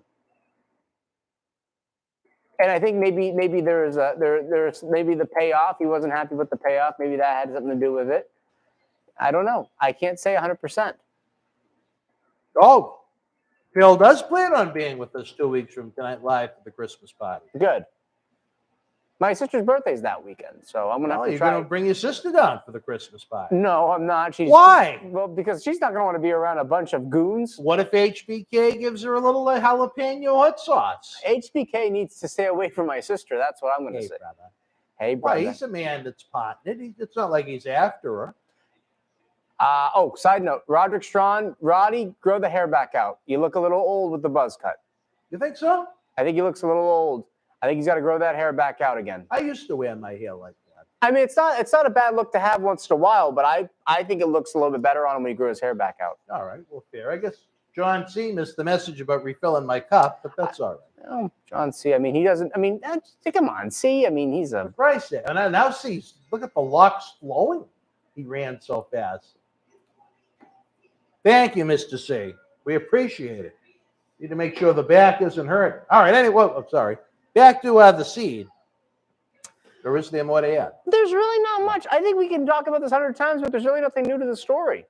You know, do I understand where he's coming from? If his version of events are the truth, I completely understand. However, I think he mishandled the situation. If it was me, you know what I would have done? I would have gone forward with you. I would have came back and I would have just said, Dan, I am done. I want to do something else. This isn't working for me anymore, brother. It doesn't work for me, brother. And what do you do with that? And if you said, well, and you were trying to, I would have said nope, and I would have been done with it. Thank you, see. You're a man whose middle name is Manicus.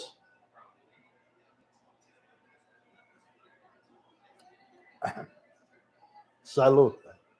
Happy holidays and Merry Christmas to you all. The Super Chat button is open for business. It's very small. They do it out of their training center. It's not like one of the WWE shows.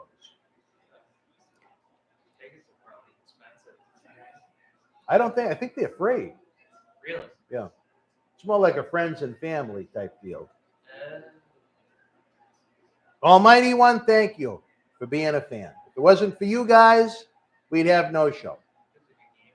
We just need you guys to get more involved with the Indiegogo, with the Patreon, with the, what else do we have going on? Saturday night, April the 16th, when we go back to the 80s. We got a lot of stuff going on.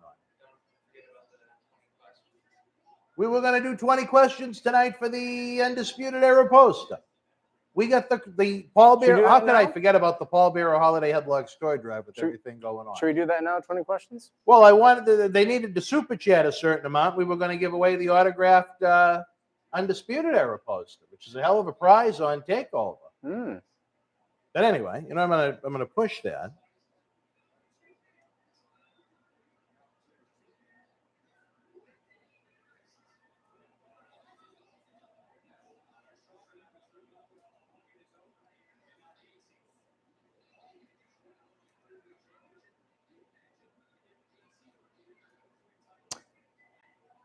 Does he realize that I have a lot of respect for Den Fan? He probably does. Really hasn't come up. That probably does. I just think, you know what it is?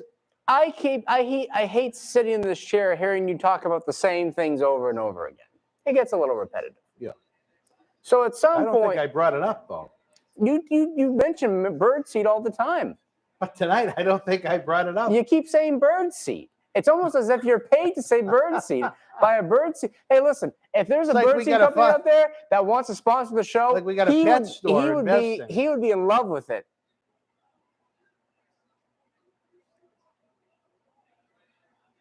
Roddy still looks good though. Fantastic shape. Yeah. Much better condition than Bray Wyatt Indy over there. But how would you have approached it? Let me ask you this. If someone burned you on that much money last minute. I'd be very pissed. I would have. Let me ask you, did you try to talk him into going once that happened? Did you say, listen, I'm in a tight spot. Can we make a deal? I would have been a wheel and dealing guy. I don't remember. I would have tried to make a deal. And if you didn't try to make a deal, I think that would have been a little bit of a mistake on your end. In other words, get the match in the ring, as they say. It would have been the Lou screw job, the Lou job.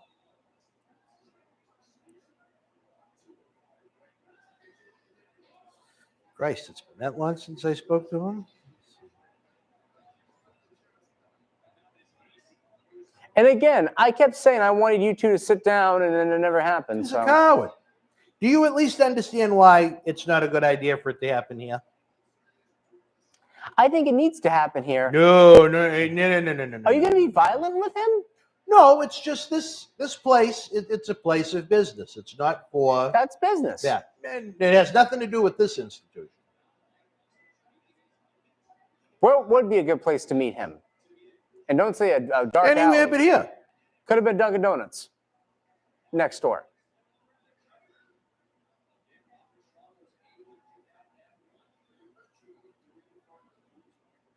So my response was, do you know how much I spent just to fly you down there? Wow. I gave you an opportunity to go out and hustle for the event, and other than being a big help with the posters, you did nothing. How are you going to start a media company without producing media? The house is already paid for. When you give your word in life, you give your word, not hide behind text messages and emails.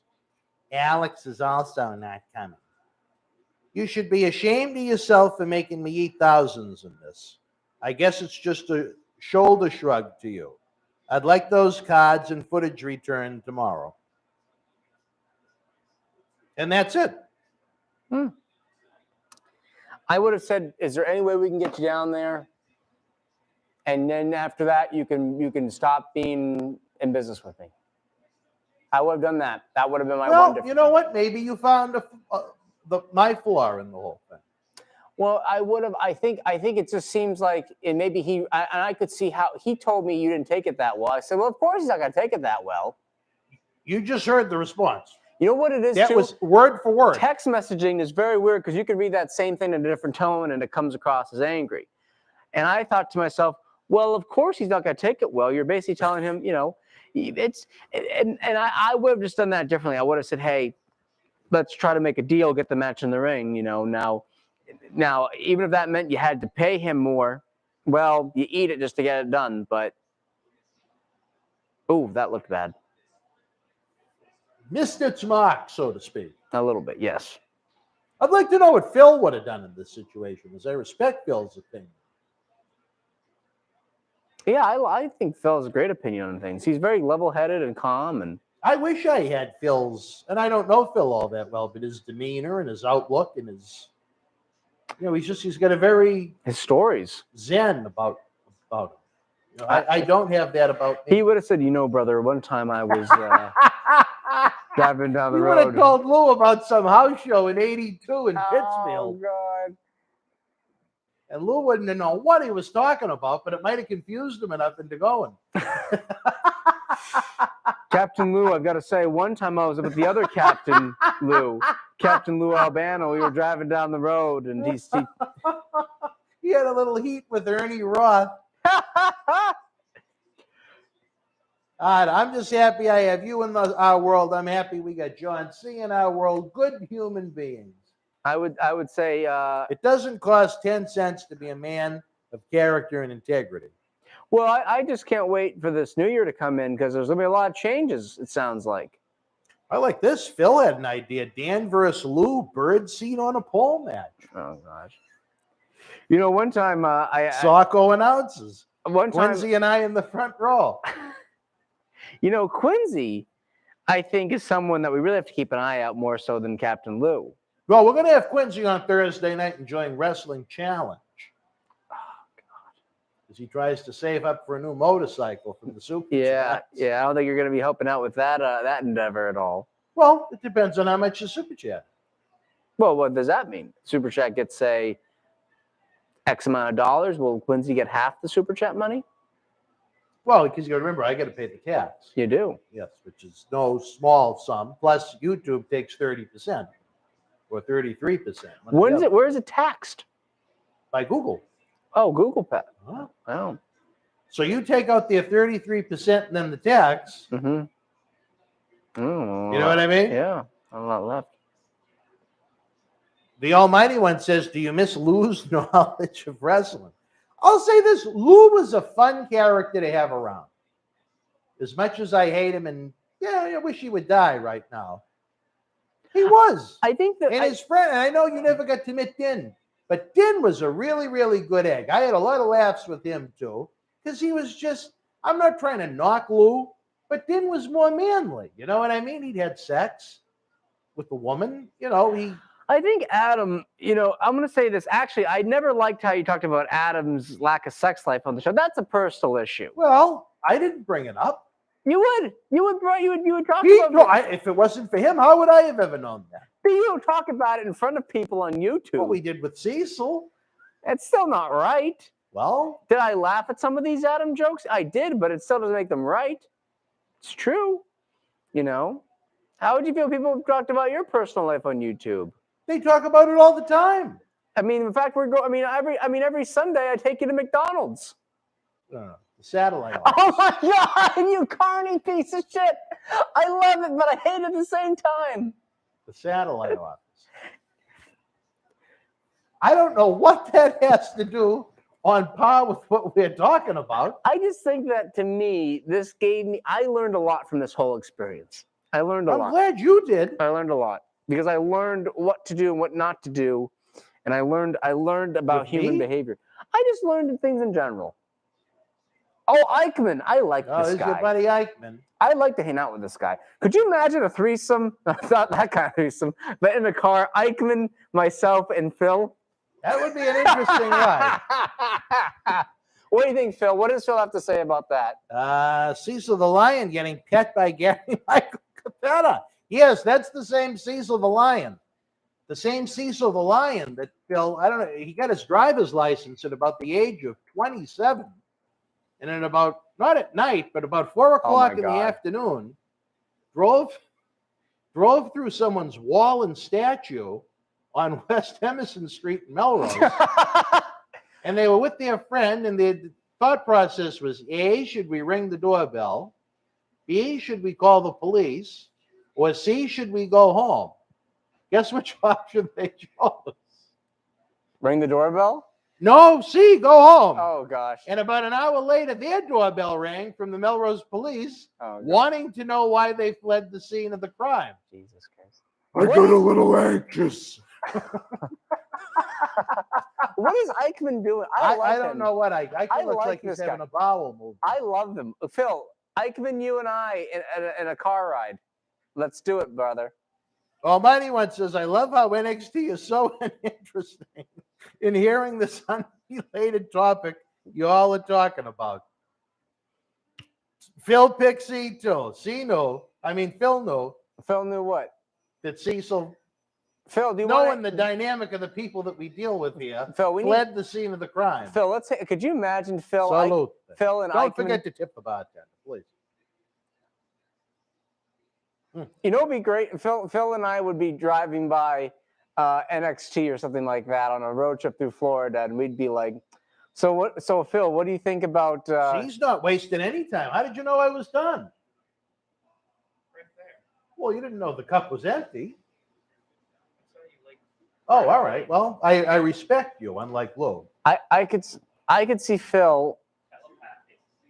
I could see Phil and I in Florida, and I say, so what do you think about the guys and girls there in Florida? And he would say, well, I remember when it was the real Florida, and you had the Grahams and you had Dusty Rhodes down here, and Butch Reed was a top 5 worker in the business, brother. See, Phil would have overtaken my interviews. That's the only problem with him. I'd just be kind of sitting there. I will say, I think Phil would be a better interviewer than you in You certain think he'd ways. be better than me? Thank you. I read some of your comments. Huh? Some people think you kind of tend to dominate the interview a little bit.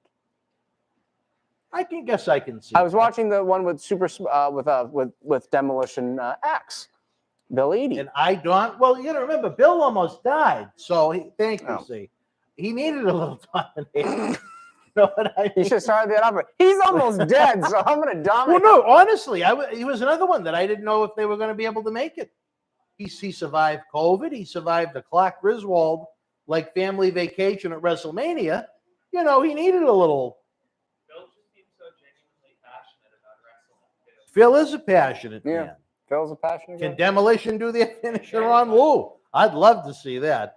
Oh, is that with the backbreaker elbow drop deal? Yeah. Yeah. Bill's incredibly genuine. Tom says, I can't wait for the 72-hour watch along. When on earth is that, Tom? We've got a marathon this week, one that's about 9.5 hours Tuesday. Then on Thursday, one that's pushing 12 hours, but certainly not 72. Could you imagine me? I'm crazy enough that I probably would try. Is it main event time, finally? What? We're on to the main event, folks. It's War Games time. My man Carmelo Hayes, what I had planned for that. Oh, Breaks my heart. But I'm happy for him. If people knew or they get to know his life story, they'll be very happy that he's in the situation he's in. I'm very proud of him. There's someone that has a little bit of integrity, unlike some other, well, you know. Yes. But you're a big Bronson guy.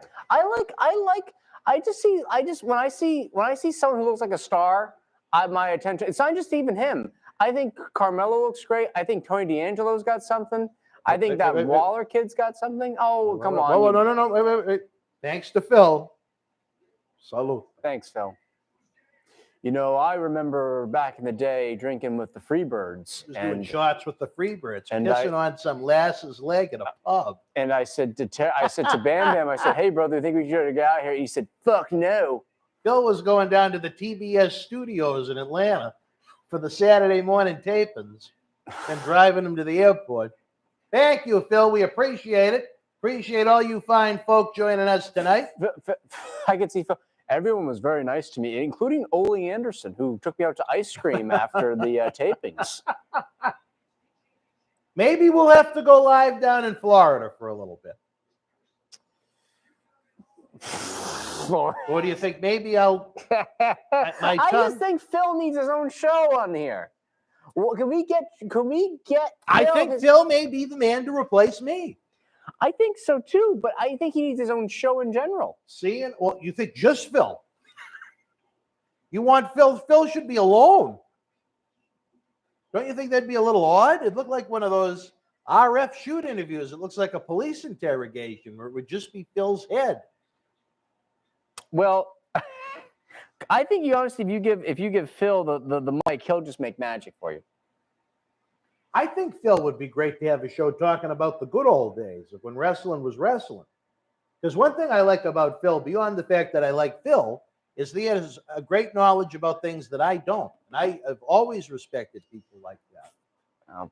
I don't know why I have such a great respect for the history of professional wrestling of all things. It's more interesting than what's going on now. Yeah. You know? But Phil has a great knowledge of it. I mean, I love history. I could actually tell you, I can name you all the Roman emperors up until a certain point. I couldn't name you one. Like, I could go a couple hundred years. Really? Yeah. Now, why do you have such a great interest in Roman emperors? I just like the time period. I think it's a very interesting time period. You know? And your name is Judy McCarthy? Huh? Who do you think your name is? Judy McCarthy? Judy McCarthy? Yeah. Who's Judy? Some fucking cunt that I had for a social studies teacher. This is you. Look at the venom that comes out in you. Anytime we talk about anything, you gotta say, yeah, and then this fucking birdseed teeth and this fucking cunt when I was 8 years old. Well, I was 10. 10, excuse me. She was horrible. Even if you asked our friend here, the executive director, he had her in elementary school. Neil Manolian? No. The ED of the studio. Oh. He detested her too. Oh, I love this guy's singlets. Such a... Shoot on him, John. Shoot on who? I don't know. We need a Quincy-only show in the MWF. Tom, the problem is Quincy is great in moderation. If you had Quincy alone for half an hour, you'd get bored very quickly. This is the perfect Quincy story of how much of a hustler he is. He comes up to me, this is maybe this is before November 13th, and he comes up to me, he starts shaking my hand, and he looks right at me and goes, I was told that I would get a ride to the show from Mirade. Which was, I swear to God, on the kids' lives, never said, never directed towards you or anyone else. Continue. Yeah, and then we ended up having he got a ride from his sister, Julie Earl, and then he ended up getting a ride home with Phil, the patron saint of the night, who... Phil, I hope your car seats weren't ruined from him. It's probably still spitting DNA on the windshield. Quincy probably said, whose skull is this? Just kidding. Brother, we want Dan to elbow Lou. Actually, he did tell me he found a pair of women's panties, and he said that he was told it was from a rat in '82.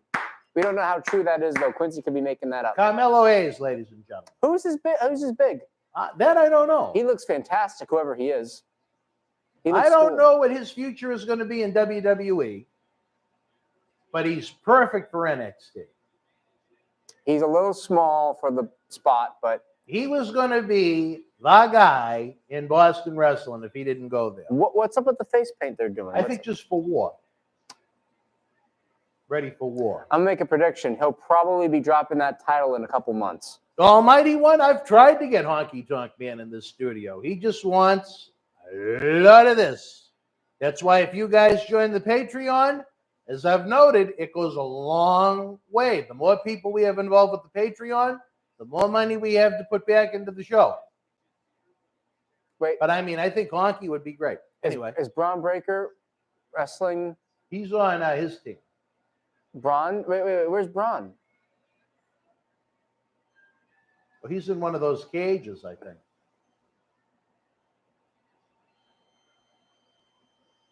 Are they doing the old Taz music?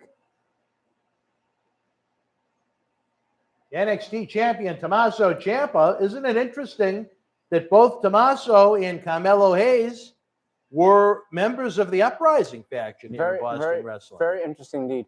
How come they Interesting didn't factoid. put the title on Braun at Halloween Havoc?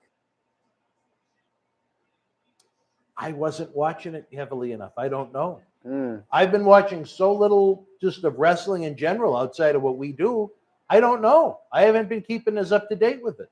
I talk to people, friends within the industry and whatnot to try and get scoops. But half of the people, well, I shouldn't say half of the people, but a good portion of the people, number of people on this event, I don't even know who they are. That's how much NXT has changed over the past couple of months. Raw, I'll usually catch a decent size of because it's on till 11. I gotcha. Tuesday, what's the show on Tuesday night? This? Yeah. I usually don't get home till about 9 o'clock, and I'm not running for the TV to watch more wrestling after 12 hours of wrestling here. Wednesday night, I like AEW, and it's their number one show, so I try and catch a little of that. Is there a type of wrestling that you could watch all the time? Whether it's from the yesteryear or from today? Yeah, the old stuff. Yeah. It's not for me. Yeah.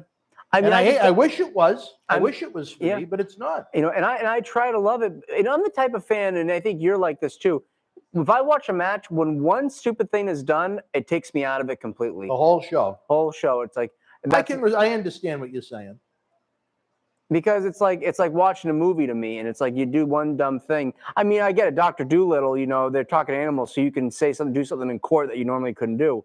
But it's just, you know, I don't know. It's a very weird thing. Now, Matt Kocher says, how about Billy Jack Haynes in the studio? He could lock the full Nelson on Quincy.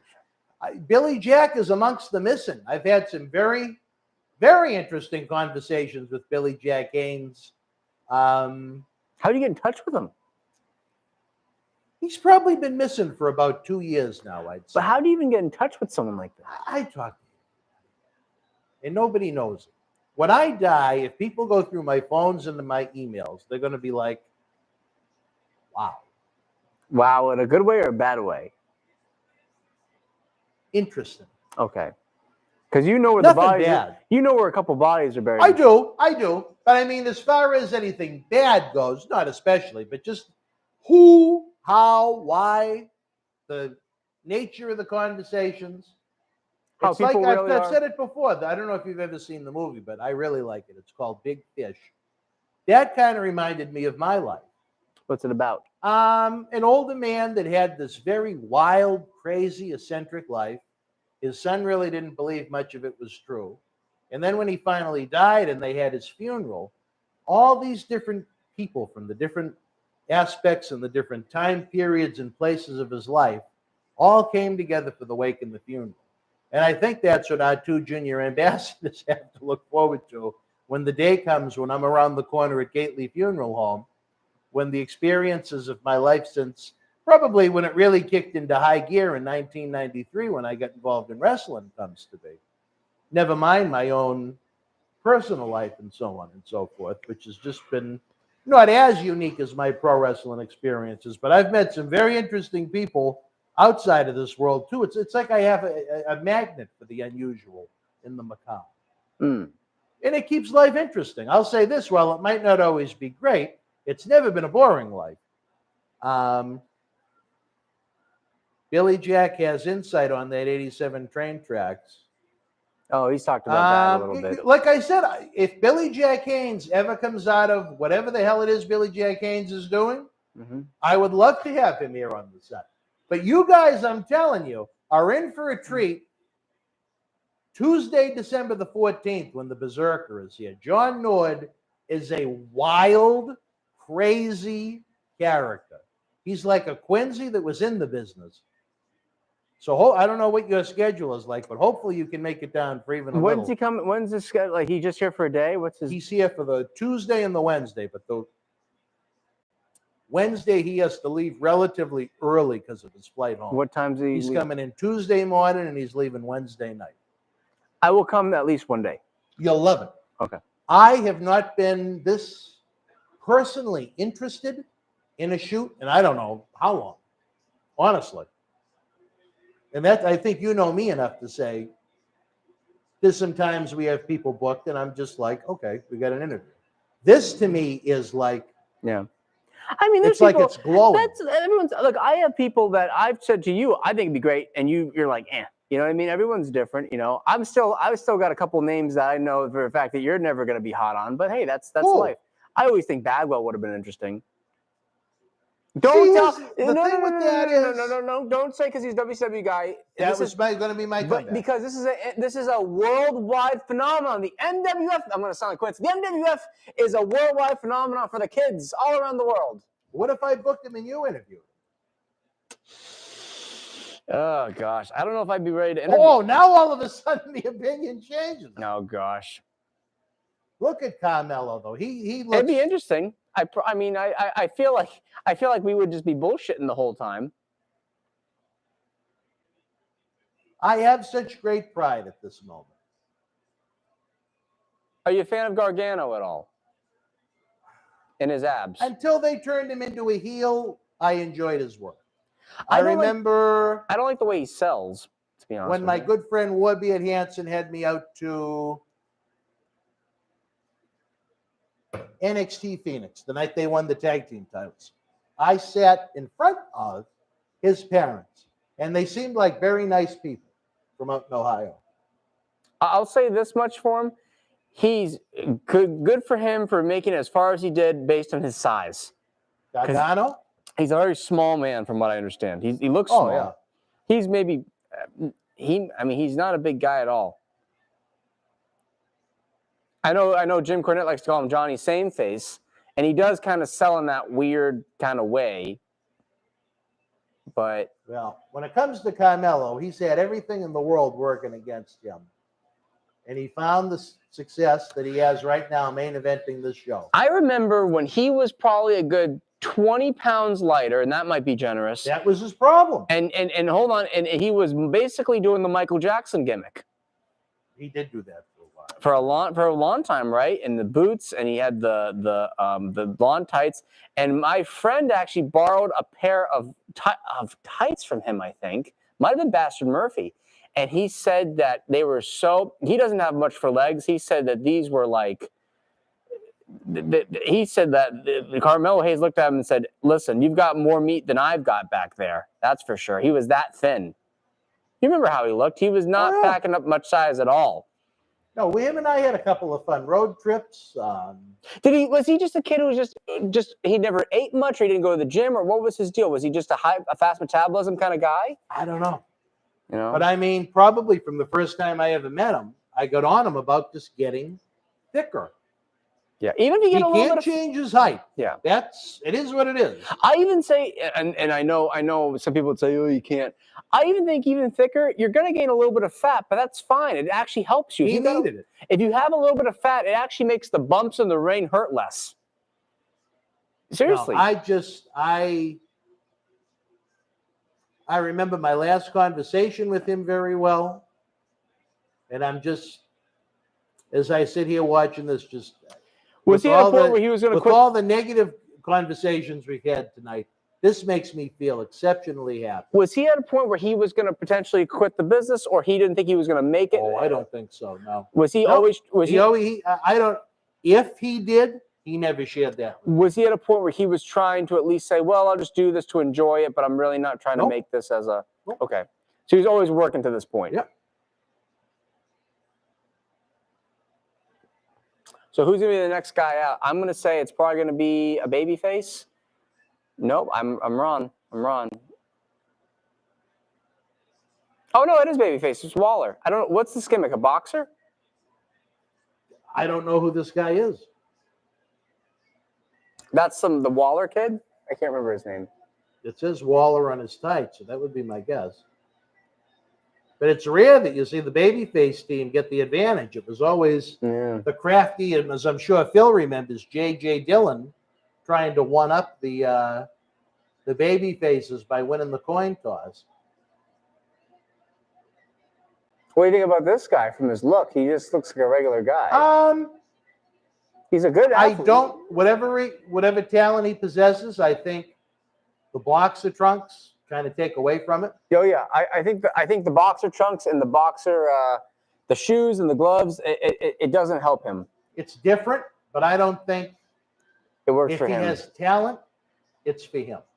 That's for someone you save for an undercard position that has no talent to try and give them a little spot. You know what I mean? Yeah, but his body, it doesn't work. It makes him look small. Look at his body and how he looks in those. Well, I don't think it accentuates his physique.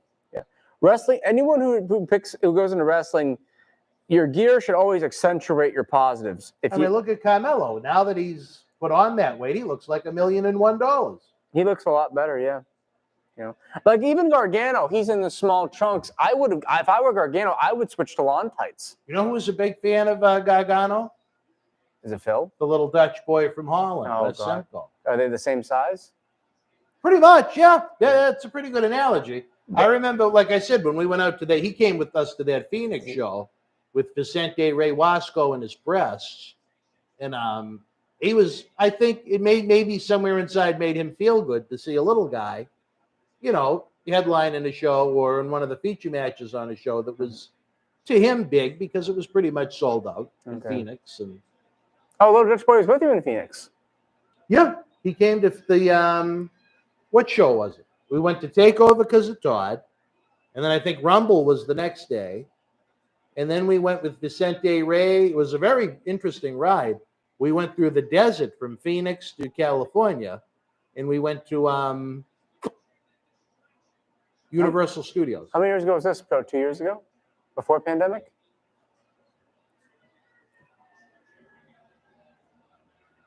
January 26, 2019. We had a lot of fun.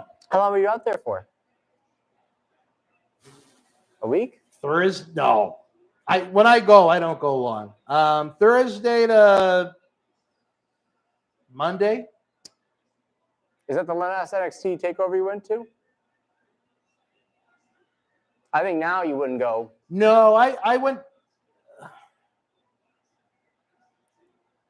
The WrestleMania was after this. I went to the WrestleMania one because Todd worked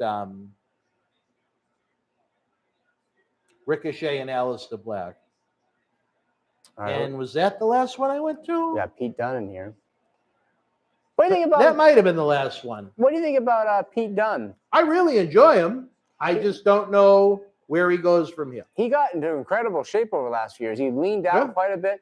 I will say I don't know what to think about that hairstyle. Maybe I should do something like that. I'm not sure.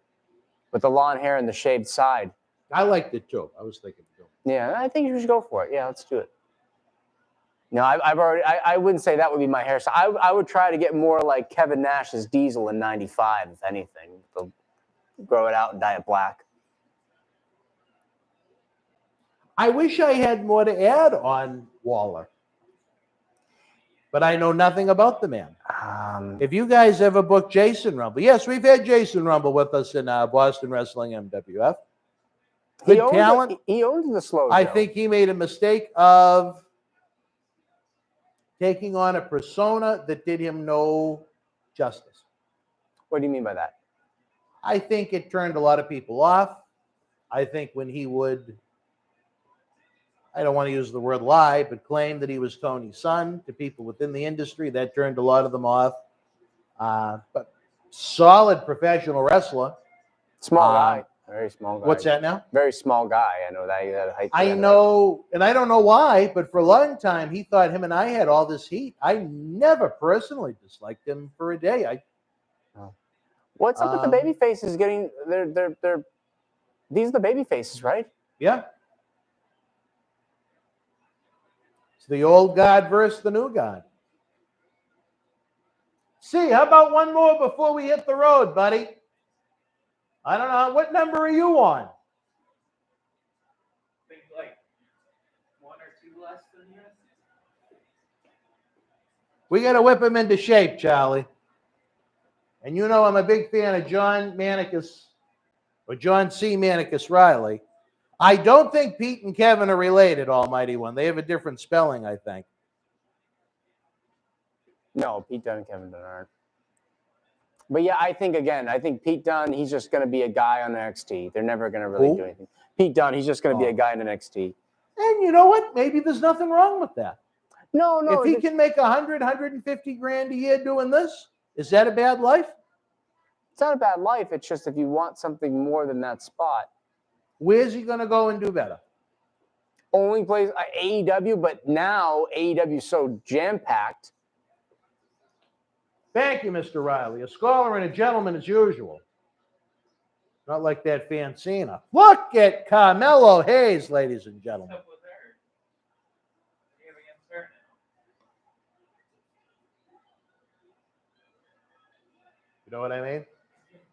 So you're saying she's not scholarly or anything? No, she is scholarly. I don't know if she's a gentleman because she's a lesbian. I'm happy that she's happy. I was disappointed we didn't see her on November the 13th. You know what? She's still with the same girl. The one that came down here for the talk show for Cecil that time? Yeah. Wow. Now that's No. impressive. Oh, no. They weren't dating. Oh, she wasn't a lesbian? That was my ex-girlfriend. Really? Yeah. What, you got a little Dave Carter in you. What does that mean? You like the chocolate. Listen, she asked, Does the C stand for chocolate? She asked me. Yeah.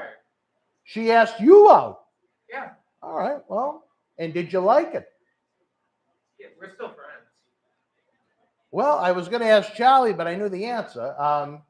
Well, that's good. I would have no problem with someone of a different cultural background. No. All right. I've been with different people. Her mom's a fucking psycho. But Oh, really? yeah. I didn't even know you liked people, John. Didn't know I liked people. You thought I was an asexual? Well, I mean, kind of. Rorschach's an asexual. I'm not surprised by that. I'm not joking either. So that means he has no interest in having sex with anyone. No. He just pleases himself. No. He doesn't even do that. Not as far as I know. He doesn't like the concept. I don't know if I believe it. I mean, I just think that's kind of odd, don't you? I think people, whatever the agenda might be, they're sexual beings. They have that hunger, that craving. Some people aren't. Some people, Well, if you ever met Rorschach, I think you'd probably agree. What's he like? Rorschach was about as harmless of a human being as I've ever met. Nice enough. But Oh, yeah, he's nice. I didn't know you were doing a little ground and pound, to borrow a phrase from UFC with Fancina's friend. You never laid the pipe in. You never found out if the back door was unlocked. Do you want to? No, do you? No. You don't want to find out I mean, if it's locked. Hey, I mean, I mean, if he doesn't want to talk about his sex life, he doesn't have to talk about his Well, he's sex not life. walking away, so I mean, he can't be doing Yeah. I mean, Dan would tell me on the ride home when we would drop you off that you were into plants. He said that you look at the plants outside and you got a little frisky. Plants. No, a few years ago, during the Cecil the Lion schmazzes, he put together like this movie podcast that had about 7 people on at the same time that turned into probably 2 or 3 different conversations. yeah, we were talking about like music and video games. We were supposed to be talking about the Ari Aster film Midsummer. Which I think we went to see, didn't we? Yeah. And it was pretty good from what it I was remember. good. Yeah. I remember you were videoing it to send to Puppet. It was the scene. Yes. Yes. Oh, this whole rich. I love A24 movies when I understand what they mean. A24? Yeah. What It's is a it? production house. They take like indie directors and give them a little bit more money than they usually get. It's a cool. They've come up with some really good stuff. Hey, Ken, how you doing, buddy? Long that's time cool. no see. Happy holidays. Salute. There's a ritual sex scene in the movie. Oh. He's got his phone up, giggling. He's sending it to Puppet. What's the ritual sex scene? A guy gets drugged and fucks a girl. What do you want me to say? Can you find me finding humor in that? I don't believe him for a second. I think you find humor in it because you're deformed. That's why I'm me. I said deformed. I said you're a mentally deformed human being. I don't know if I'm mentally deformed. I just, because of my life in this since I was 13, find humor and interest in the odd and the unusual that the average person that had a normal life would not. And that's the thing. I try to tell. Sorry to take. I just want to say this. When you kind of are in the wrestling business, you're kind of like in the red pill mode because you kind of start to see things for what they are. Pill The mode? Matrix. You could have the blue pill, the red pill, the Matrix. I only saw one of them, and The red pill is estrogen. well, I'm glad I didn't take that one. Well, but you basically kind of see things a little differently than a lot of society. You do. Yeah. You do. And you know what? Sometimes that's for the worse, but in a lot of times I think that's for the better. I think it gives you a unique perspective on life that a lot of people don't get. Like, can you give an example? Huh? Can you give an example? I know with the holiday season approaching, I feel so out of place when I go to family functions and so on and so forth. I mean, how do I relate to these people that work these regular 9-to-5 jobs when my topics of conversation would be Annie the ass eater? And I mean, that's normal to me. Yeah. You know what I mean? Yeah. It's a unique lifestyle. And you know, it's funny. I don't know if I told you this. I got put in a group chat on Facebook with some people I went to high school with. Some high school classmates. I didn't tell you that. No. Any lasses? What's that? Any lasses? Well, funny enough, one lass, I knew a lass. One lass has a boyfriend who loves wrestling. Oh. And she showed me a picture of a CM Punk shirt, and I'm like, I went off. I'm like, oh my God, his Ring of Honor work, because I was a big Punk fan back, and I think Punk's a great worker. I say what you want about him personally. I think he's great, but I like him. I do. I did say I don't know if I'd call him great. I mean, well, he was very good at worse. I mean, I'll be honest with you. My favorite. I remember one time a kid asked me. This was probably 2014 or a little bit after he left, and he asked me who my favorites were. I said Ziggler and Miz. I think in the ring, I think those guys are just as good, if not better. I'd rather watch Ziggler than Punk. How about Miz? Oh, Punk. Really? I think Miz never did it for me. I think Miz is very underrated. I think Miz is a good character. I don't think he's a very good worker. I think he got better as a worker. Well, I watched him and Orton from Royal Rumble 2011 recently. I like the match. And it's a real punchy, kicky kind of match. But you know what? It's live 2 men. from the TD Garden in Boston. Was it in Boston that year? I was Vicky out there. Guerrero came out wearing her cougar necklace. Oh, right. Not Fluffy Guerrero. No. Oh, that fucking cunt was here yesterday. Oh. Yes, believe it or not, she was, which was a real treat. Did you see her fluff? No, that's usually only in the summer when she has the shorts on and those tentacle-like vaginal hairs start to poke through. Like seaweed. Yeah. Almost like when you go to the beach and it's a little wet. But anyway, Mrs. Abor, Almighty One says. Yeah. Not for David McNeil just says sad. I don't know if he's talking about the show. Cake Abe, you just had a baby? You know what, brother? I only have one thing I can say to you. Salute. I hope the little cake in the oven, I hope he or she has a very happy, healthy, safe life. From us to you.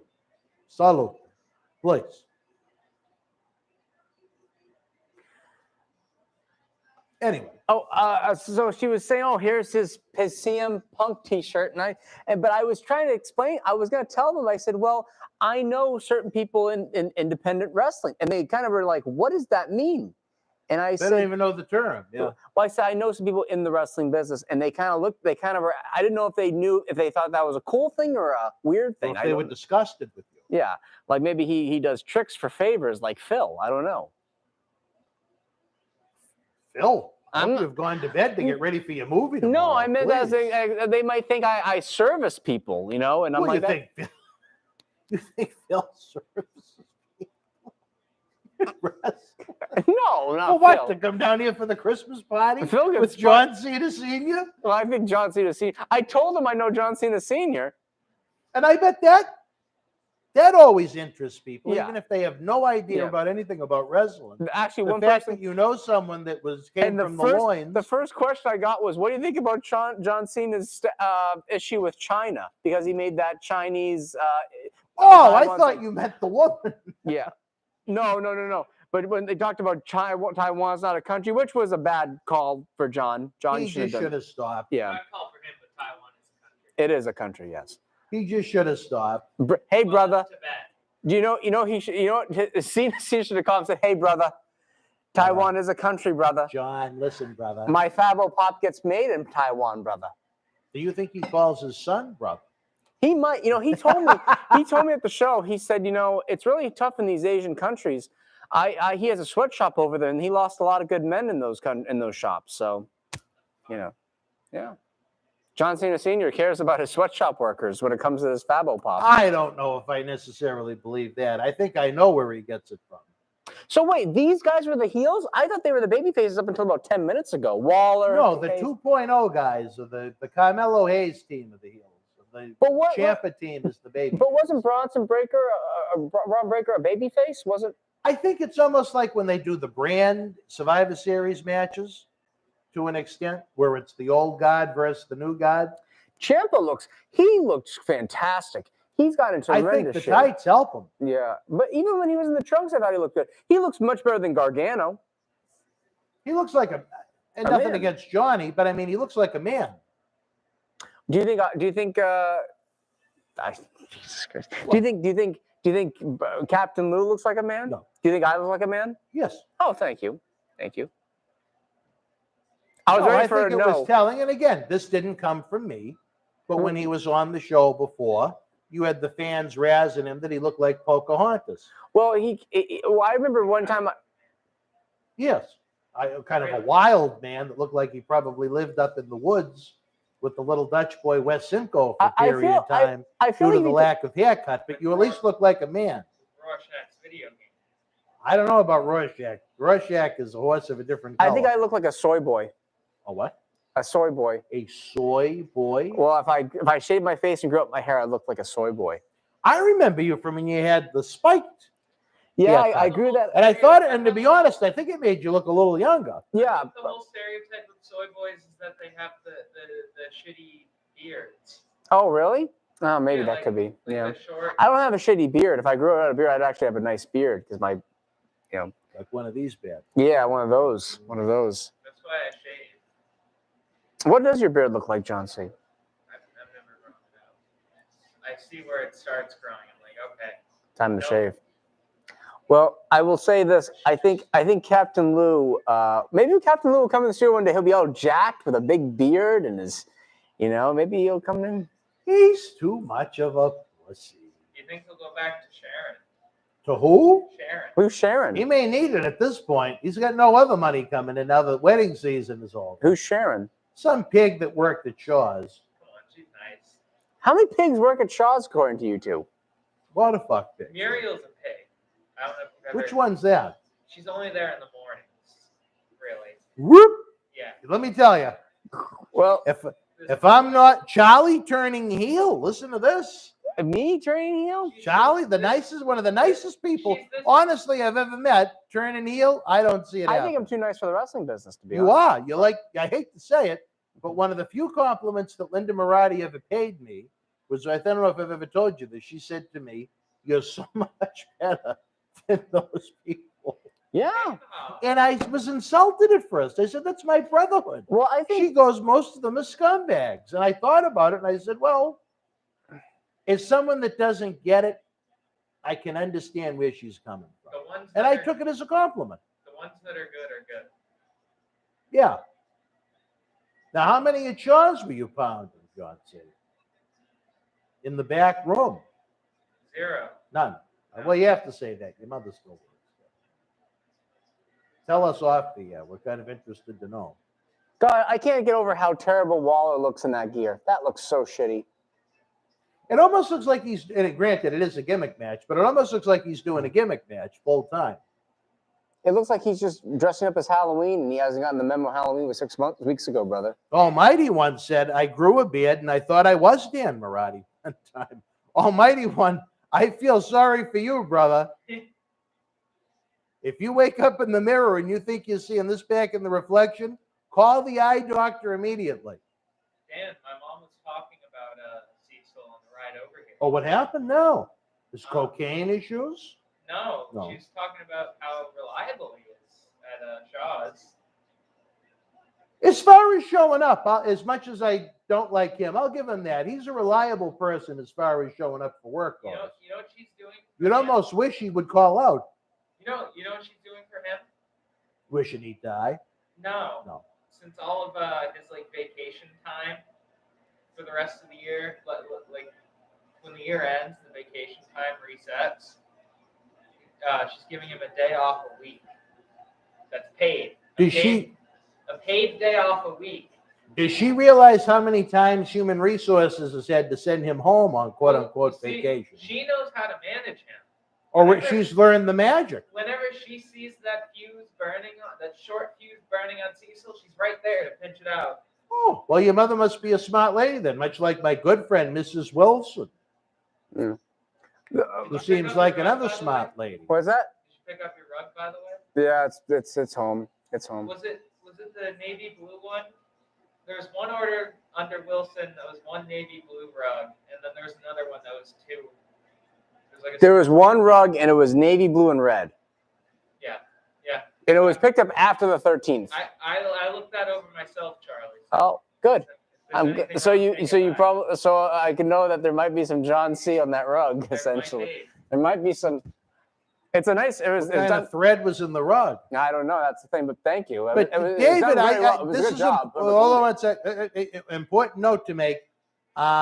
David, Marty lives with Gino. His brother? Not his brother. I think they're just close friends. I just want to say, I hope this match ends within the next 2 minutes because it's been going on way too long. Shane Buddy says you're as cute as a button, Dan. I think Now, so. what makes me as cute as a button? I'm curious. I need to share this with Linda. Well, speaking of buttons, when I was on the road with Tony Gurria back in '84, he would often talk about the buttons on his shirt, being a road agent, being out of place. Wait a minute. What is this? Devious Dave Rose says Dan is very attractive. You have some fans. Wow. Usually it's just my good friend June McGowan paying me the compliments.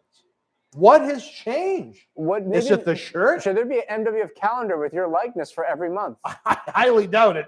Oh, this has got to be the finish.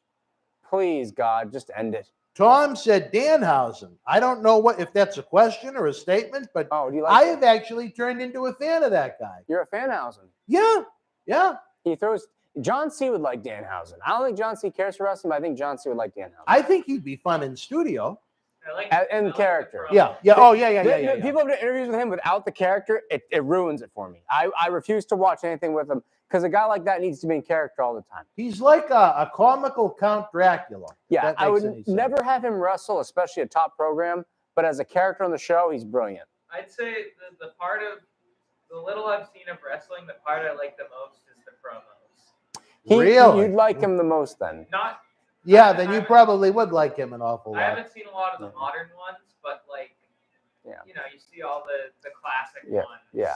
And it's easier to get into a 2-minute promo that's really fun as opposed to watching a 20-minute match where it's like a bunch of whatever. I don't know if you've ever seen it, Dan, but there's this one where they take the audio and do word art over it.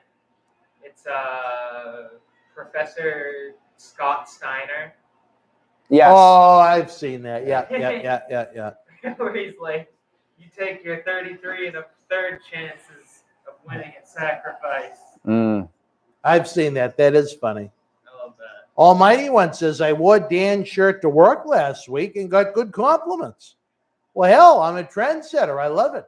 I have never had this many compliments from this variety of people in one chat at one time, ever. Yeah. Hey. Am I finally turning the boat at 40 years old? Gray Fox stand. I love that joke that you just made there. What? At 40 years old. Am I finally? Well, you know what they say. So, I'll say it. You know who I think really got better looking with age? Was Deborah McMichael. I thought you were going to say Shawn Michaels. No, Deborah McMichael. I think she's, and not to say that she was a bad looking lady. No, I was a But I just think she now, you know, I don't know how old she is specifically, but I'm going to guess. I put Ivory in that category She's too. closer to 60 than 50. Yeah. I'm going to say I think she's better looking now than she was during her wrestling. Al time. Snow has aged well. Well, he's got a little help. You got a couple gimmicks, brother? But I still like Laura Dern. Laura who? Dern, the actor. you like Laura Dern? Yeah. Really? Who's she in? She's in Jurassic You know Park. Laura Dern. Oh, with the short hair, the hair that comes down. No, 3-input woman. woman. Is she a 3-input woman? I don't know what that means. She keeps the back door unlocked. Like Like Quincy. Eleanor Laura Rastani. Dern. Eleanor Rastani keeps it unlocked, according to Quincy, which is rather odd for his mother to do. But What about Julie Earl? Does Julie Earl keep her back? I've never met Julie Earl. I've only heard. But from what I heard, it was more like Quincy with a little bit of the female variety attached to her. Do you think the NXT 2.0 guys are going to go over? It only makes sense for the 2.0 guys. If I was the booker, it would be the 2.0. Yeah. It makes sense for the 2.0 guys. Their shoulders aren't even on the mat, idiot. They're on a trash can. Did you think Julie Earl was an attractive woman? I didn't get to get a good look at her, but she didn't look like the gargoyle that is Quincy. No, I was told she looked like Quincy with the female enhancements. It would be crazy. You ever seen the movie with Edward Norton? I can't remember the name of it, but he's like he was like a stuttering choir boy, and he ends up killing this guy, and he's actually a smart, ruthless man, where he actually knows what he's doing. He puts on a charade. I think that's Quincy. He leaves and he's like, and now I'm gonna go get a free turkey. Yeah, he's like, I'm gonna go get this free turkey now. I'm not gonna harm anyone. I'm just gonna go hustle free turkeys. And he's not harming people. He's just a hustler. He is, but he doesn't want to admit it. Now, who do you think's gonna take the pinfall here if the NXT 2.0 guys go over? If Gargano's out, I'd have Gargano take the pin. Okay. Even if Gargano wasn't out, I'd have Gargano take the pin just to get the smart mark stock. If the NXT original, or if the NXT guys are gonna go over the originals, the baby faces, I would have Waller take the pin. Waller or D'Angelo, one of those two. Protect your champion and protect Breaker. I hate to say I was right. Not that there was a lot to compare it to, but this was the better match of the show, I think. It's better than the women's match. I don't think it's that great, but it's still better than the women's match. That was just a disaster. No, the one thing I take is I'm just so happy for Carmelo. And I know I'm probably going to miscall him Christian. Where did the name come from, Carmelo Hayes? You know, WWE. Well, probably Michael Hayes and Carmelo Anthony. That's what I'd guess. Who? Michael Hayes and Carmelo Anthony. I don't know how hands-on Michael. I could be wrong, but I don't know how hands-on Michael Hayes is in. Was Christian a shoot name, or that was a work name too? No, that's his real name. Okay. Different last name, but Christian. I mean, but weirdly enough, Josh Briggs, that was his name on the Indies, and they let him keep that name here. Yeah, I mean, it seems like it's different with everybody.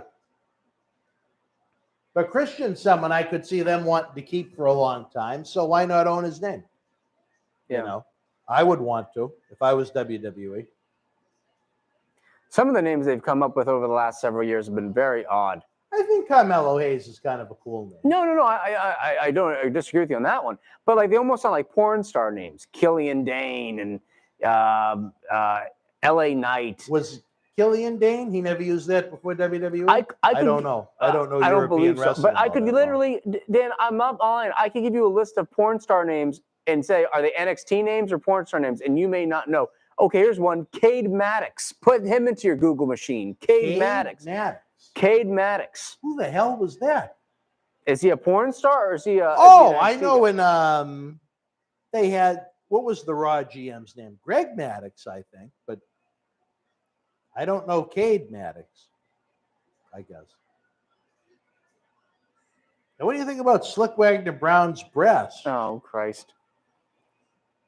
When you sent me that email that one night, that long, nonsensical email about what you wanted to do November the 13th, and I read it and I saw Slick Wagner Brown's breast, I just put my iPad down and I went to bed.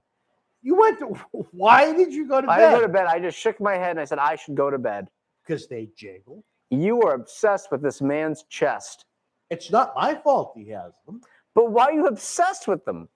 I just think This is the if wrestling you business. want to consider yourself an athlete, a professional athlete at any level, you shouldn't have them. Well, Tyson Fury has him. He's a well-known boxer. Tyson Fury has breasts? I'd say he's got some jiggling. I haven't seen enough of them.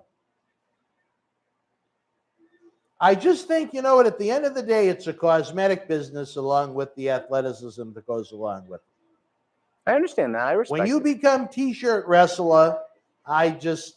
Oh, like Kevin Owens. yeah. You know what's weird? I liked his work in the Indies. Once he appeared in WWE, I couldn't care for him because it didn't translate. So again, I agree with you. If you're gonna have, I would have the NXT original guys go do the job. If this is NXT 2.0, you might as well do it here. It's the passing of the god, so to speak. I would have Little Steiner go over on someone Okay. because I think he has the most potential of them all.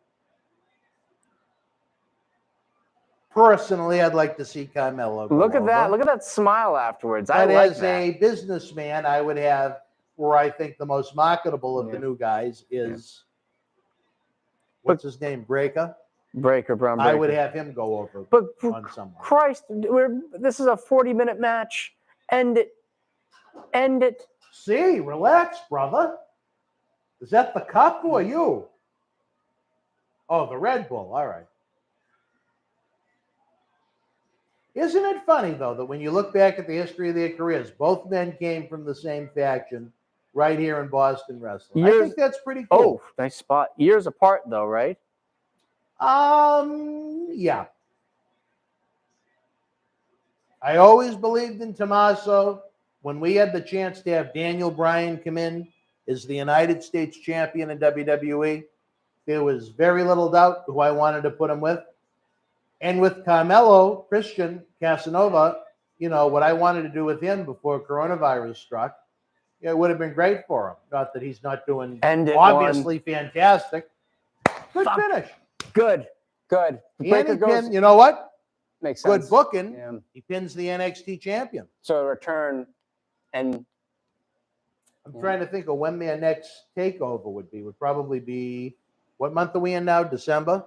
yes, sir. I think they have one around Valentine's Day. So good finish, good booking. Does that mean Johnny Gargano is done? Does that mean Johnny Gargano stays? What do you think? I think he's done. I think he's going to go. I actually had a You wouldn't have him job on his way up? I talked to Trey Lamar about that. Yeah. Yeah, we had a talk. What did he say? I said, I think he's going to go. And he's like, yeah, I don't really know what he's going to do. Maybe being a little coy with me. He was a little coy with me, maybe. I don't think he's been around. To be fair, I don't think he's been around him in a long time. They might talk once in a while, but yeah. Maybe. Yeah. So I think Breaker is going to get the NXT title at some point soon. They'll hold it. They'll put it on him for a while. Then he'll go to the main roster. All right, wrestling fans, as we start to wrap up before the show's even over, thanks to John C. Riley for the great fun graphics that he made. Mm-hmm. On a scale of 1 to 10, what would you give NXT TakeOver tonight? Man, geez, I don't know. I thought the show was kind of, 4. It started really low, and I think, to be fair, I think it got better as it went on. 5.2. by maybe a 4 and a 5. I have to say I'm a little impartial because of Tommaso and Carmelo.